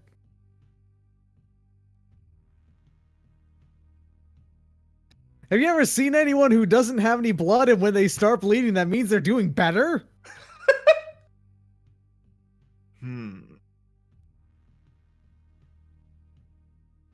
I mean, the question is, all right, now investigation has to occur because good music. Good music change. Because here's the deal. Things that Obsidian knows. And I think this actually involves like actually telling the rest of the party The whole story. the incident. Which, yeah, Obsidian would say, like, I think moving forward, you all need to know what happened. So, begins telling the story, and for the chat as well. Here is the incident. Okay, so And just for to also the PCs, because would this also be a prompt to allow the stray members of the group to Yes. This is enough time be has present, passed. yeah. To slip in. Yeah. So I am going back to the very, very long talk I had with Darren to get all the details down 100% here. All right. Yep, So- I can chip in as well. Okay. Because this is a backstory that existed for a while, developed and was solidified like maybe 4 weeks ago or something like that. Actually, we have a date here. Actually, almost exactly a month ago. Obsidian is about 60 years old. Obsidian is actually very old. Well, not very old, but very old in human terms. By a lot. Yeah. But in Dragonblood terms, getting to be an adult. Like Yes. a proper ass adult. 15, 20 years ago. Okay, backing up a little bit more. Obsidian, Exalted at a reasonable age, went into military school, became a like commander of a platoon, and served under his father. And this went on until he was about like 40, 45, and then the incident. Obsidian, after being in the military for a bit, started disagreeing with his father's ways because, again, Obsidian is very much about limiting sacrifices, whereas his father is very much cut and dry. Let's get this done. It doesn't matter what happens, and justify the means, sort of thing. Resources are there to be expended. Exactly. People are expendable. Hey, so remember how Vanif or Milan keeps bringing up, why doesn't anybody take care of Thorns? Why don't we go attack Thorns with an army? Well, so 15, 20 years ago, this is an actual in-universe event, the Dynasty decided, hey, why don't we go take care of Thorns? It's kind of like, Darren, give the exact setup for this, because it has escaped me. This was long before masks showed up in Thorns. What happened was Thorns was a city-state out on the edge of the river provinces that nominally was independent, but was a effective tributary of the Dynasty, and the longer time went on, the more Dynasty controlled its politics. And eventually, about 15 years ago, there was a succession crisis, and the realm stepped in and picked one of the sons and was like, okay, in exchange for you doing what we say, when we say it, we will ensure you get on the throne. He took the deal, they got on the throne, and Thorns coincidentally started getting a lot more aggressive and expansionist, and started invading its neighbors, and provoked a coalition war against Thorns. And the realm just so happened to send in supporting expeditionary forces to assist Thorns, and that's where Obsidian came in. As things began to keep escalating, and more people in the river provinces realized that this was a proxy war that the realm was using, and it escalated. And we get back to Obsidian's part of the story. So, Obsidian, correct me if I'm wrong, we were in the Thorns army, correct? You had a detachment of people from Thorns as auxiliaries in your legion. And were we attacking Thorns or defending Thorns? That's what... Defending. You were attacking the coalition that was going against Thorns, yes. Okay. So, this army attacking Thorns, which is why, hey, going back to a previous line of, hey, remember during the war fight that we did when Yang dropped the line to Obsidian saying, hey, can you make sure that any traps that you lay are non-lethal? We are just trying to delay them. There's no necessity for that. And Yang dropped the line of, what, you're acting like you've seen something like this before. So Obsidian had a PTSD flashback. The incident. We got intel that there were traps laid around our patrol area outside the town. One that a detachment under me would frequently patrol. And I told my father my advice of, well, we should probably change our patrols. We already know those traps are there. There's no reason to send the men there. And he took that advice and we moved about. Later, got the report that my platoon was dead to a trap. Confronted my father and merely explained, wanted to see what kind of trap it was. It was in enemy territory, and there was no way to send any scouts out there. So we sent a surveyor. They sprung the trap to see how it works, so they know that if they get jumped by a trap that they don't see, they know how to respond. Exactly. Kill the people now, people die later. Extremely got the realm justification of, well, they're expendable, and maybe this way when they die, they will be reincarnated as a dragon blood, and maybe we'll have a more hopeful life next time around. They're there in order to serve us. The best thing that they could have in their entire lives is to die for us. Exactly. Ooh. Obsidian immediately challenged his father to a duel for command. And lost. Badly. Was given either a choice to take death or exile. And he chose exile. And now I go back to Darren for the aftermath.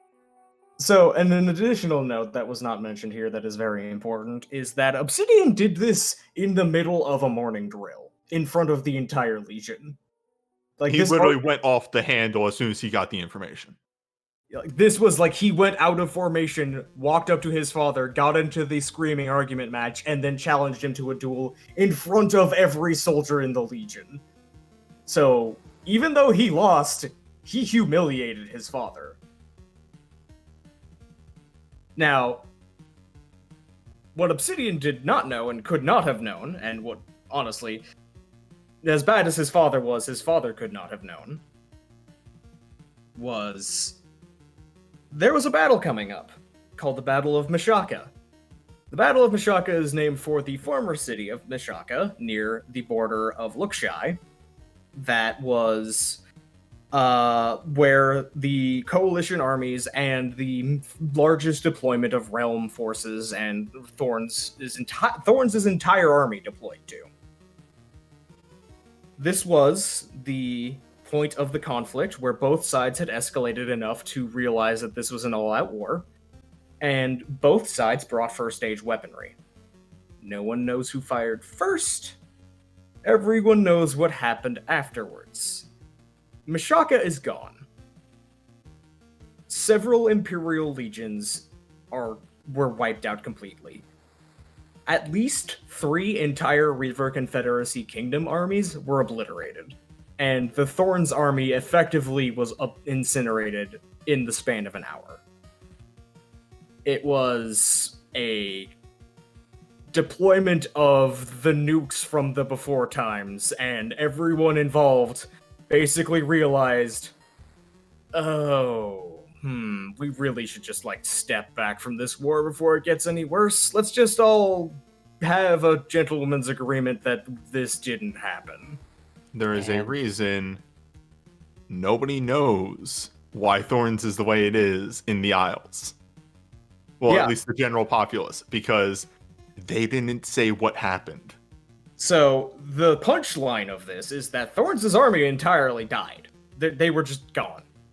And then about 2 or 3 years later, then the Mask of Winters kicked over their door when they had literally no standing army.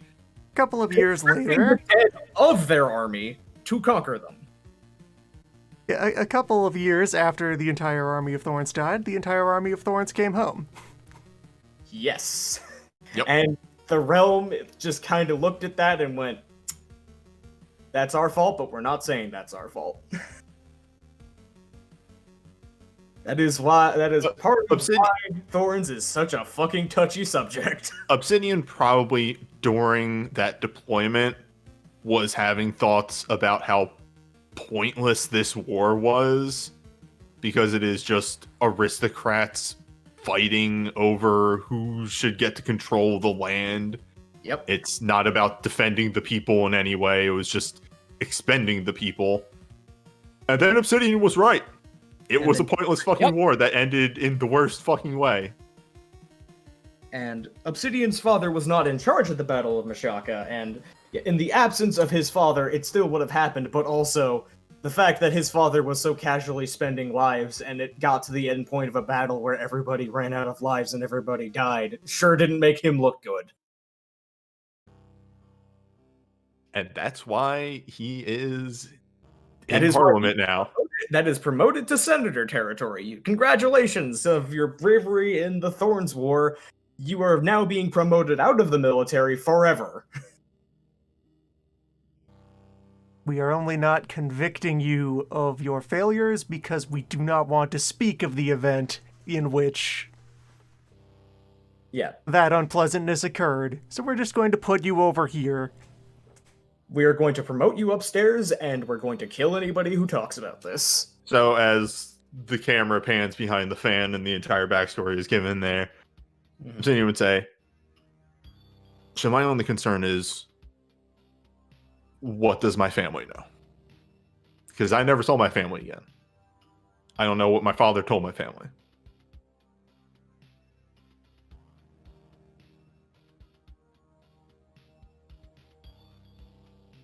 Do you want me to go talk to your family? I think if anyone talks to the family, it has to be Obsidian.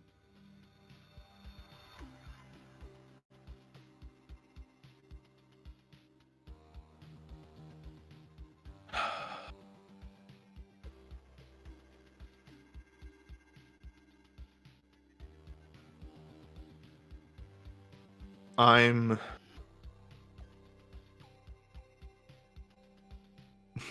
call it being my father's son, but I'm paranoid walking into a situation that I know nothing about. Would you expect him to believe that you would do this? Oh, he doesn't see this coming at all. The problem is, like, did he come back and put the blame of the Thorn situation on me? Like, I don't know what he told my family. He came back and I wasn't here. Well, what if someone who has forged a hearth with this exiled son shows up and tells them what happened? And additionally, there is one factor that I don't know if I feel like I want Obsidian to roll to let himself realize it, but this is something that I feel would be coming up to the surface right about now. So roll me your current willpower. Okay. Can you use willpower on a willpower roll? It would mean that you're rolling 5 dice with 1 automatic success, so sure. Yeah, I'll take that. It's fine, I'm nice. Something if this doesn't work. Okay. Your father survived Mishaka. How many other members of the Legion survived Mishaka? The ones who saw what you said and did. He wouldn't be the only one talking about you.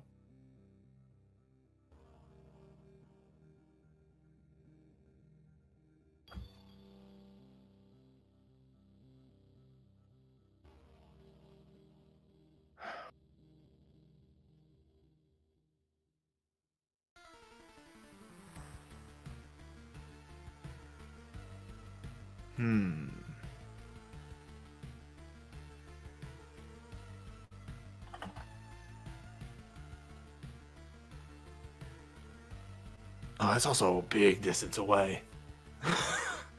We have a storm cloud. Not with Cloud.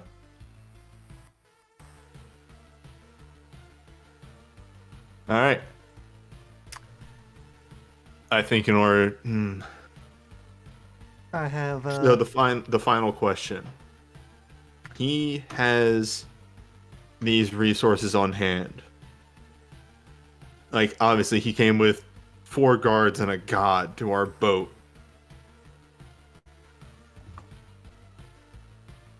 Somebody's gonna see us leave, and it's gonna take. How long would it by Stormcloud take to get there? A day? 2 days. About 2 days, yes. Yeah, there's nothing saying that he isn't going to launch an attack at that boat in those 2 days. He'll find some reason to do it. I'll be here. The boat can be gone.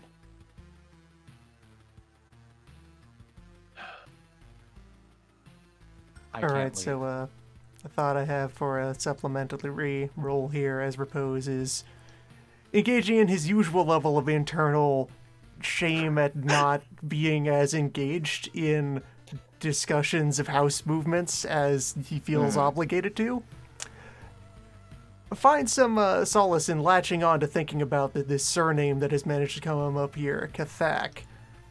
And so, canonically, to note for others something, the reason the Skyboss note is here, canonically, over here in the southwest of the Isle in Kathak territory, there's a bunch of weird syncretic local cults that have, like, recontextualized bits of sun worship into being about fire worship.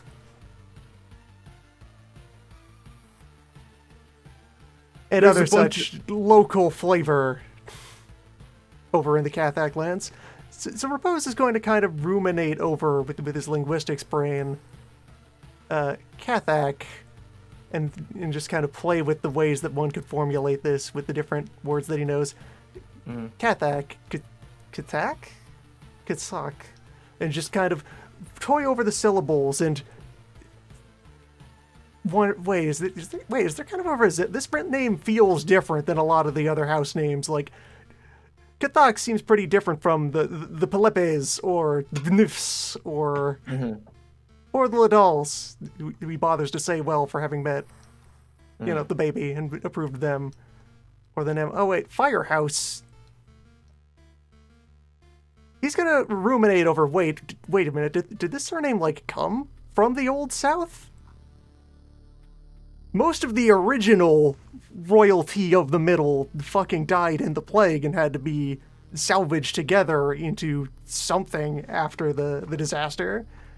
And there's this hot family who does a lot of militant marching around. What if I somehow tangentially know anyone or anything about the history Go ahead of these and roll people? with the 2 dice done. Hold on, let me just go back through my entire lineage. Are we connected to these guys in any way? Brother! Oh, which now that this whole backstory is known, it's never come up, but Obsidian knows High Realm. Yep. So I guess int lore, thinking about them temple politics, about that family history.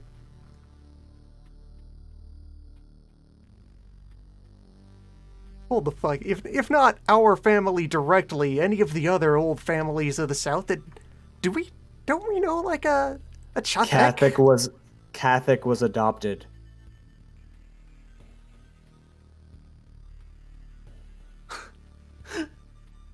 The matriarch Kathak was a great swordswoman and in general adopted by the Empress and founded the house that bears her name. She was also a famed ascetic, plagued by doubt and dark thoughts, spending months in seclusion writing military treatises and contemplating spiritual matters before emerging for days of wild debauchery.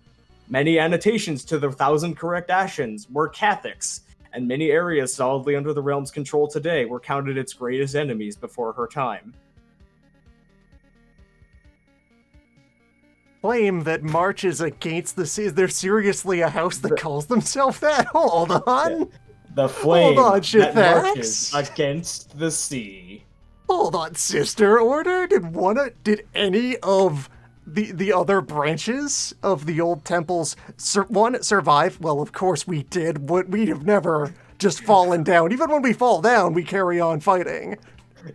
The whole founding of the vigil was when your grandma fell over and didn't realize she'd fallen over for like a week.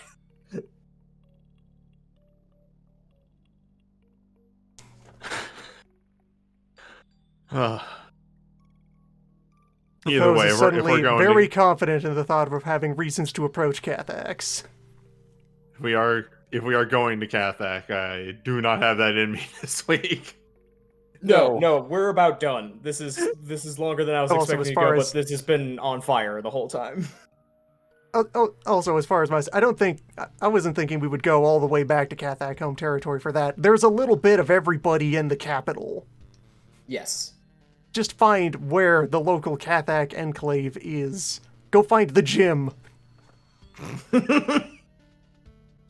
And there was something I wanted to bring up once we're done with Catholic talk. Okay. I also want to bring up that it never. I actually, as you were proposing that, Loon, I went back to the Realm book and noted for the first time that Catholic was adopted.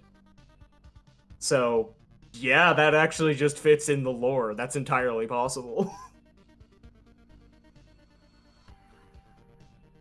You don't happen to have a lot of statues of falcons sitting around some of your older houses? What do you think about various colors of smoke? When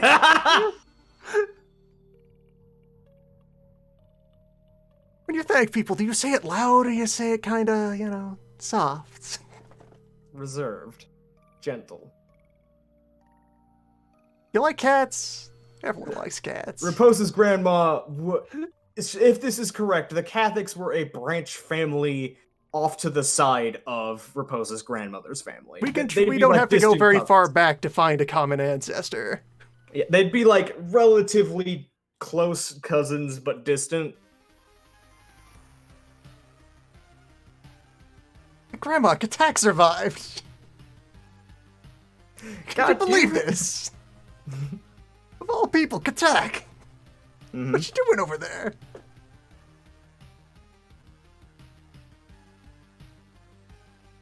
And there was something I wanted. There was to bring one up. last thing you had. Yes.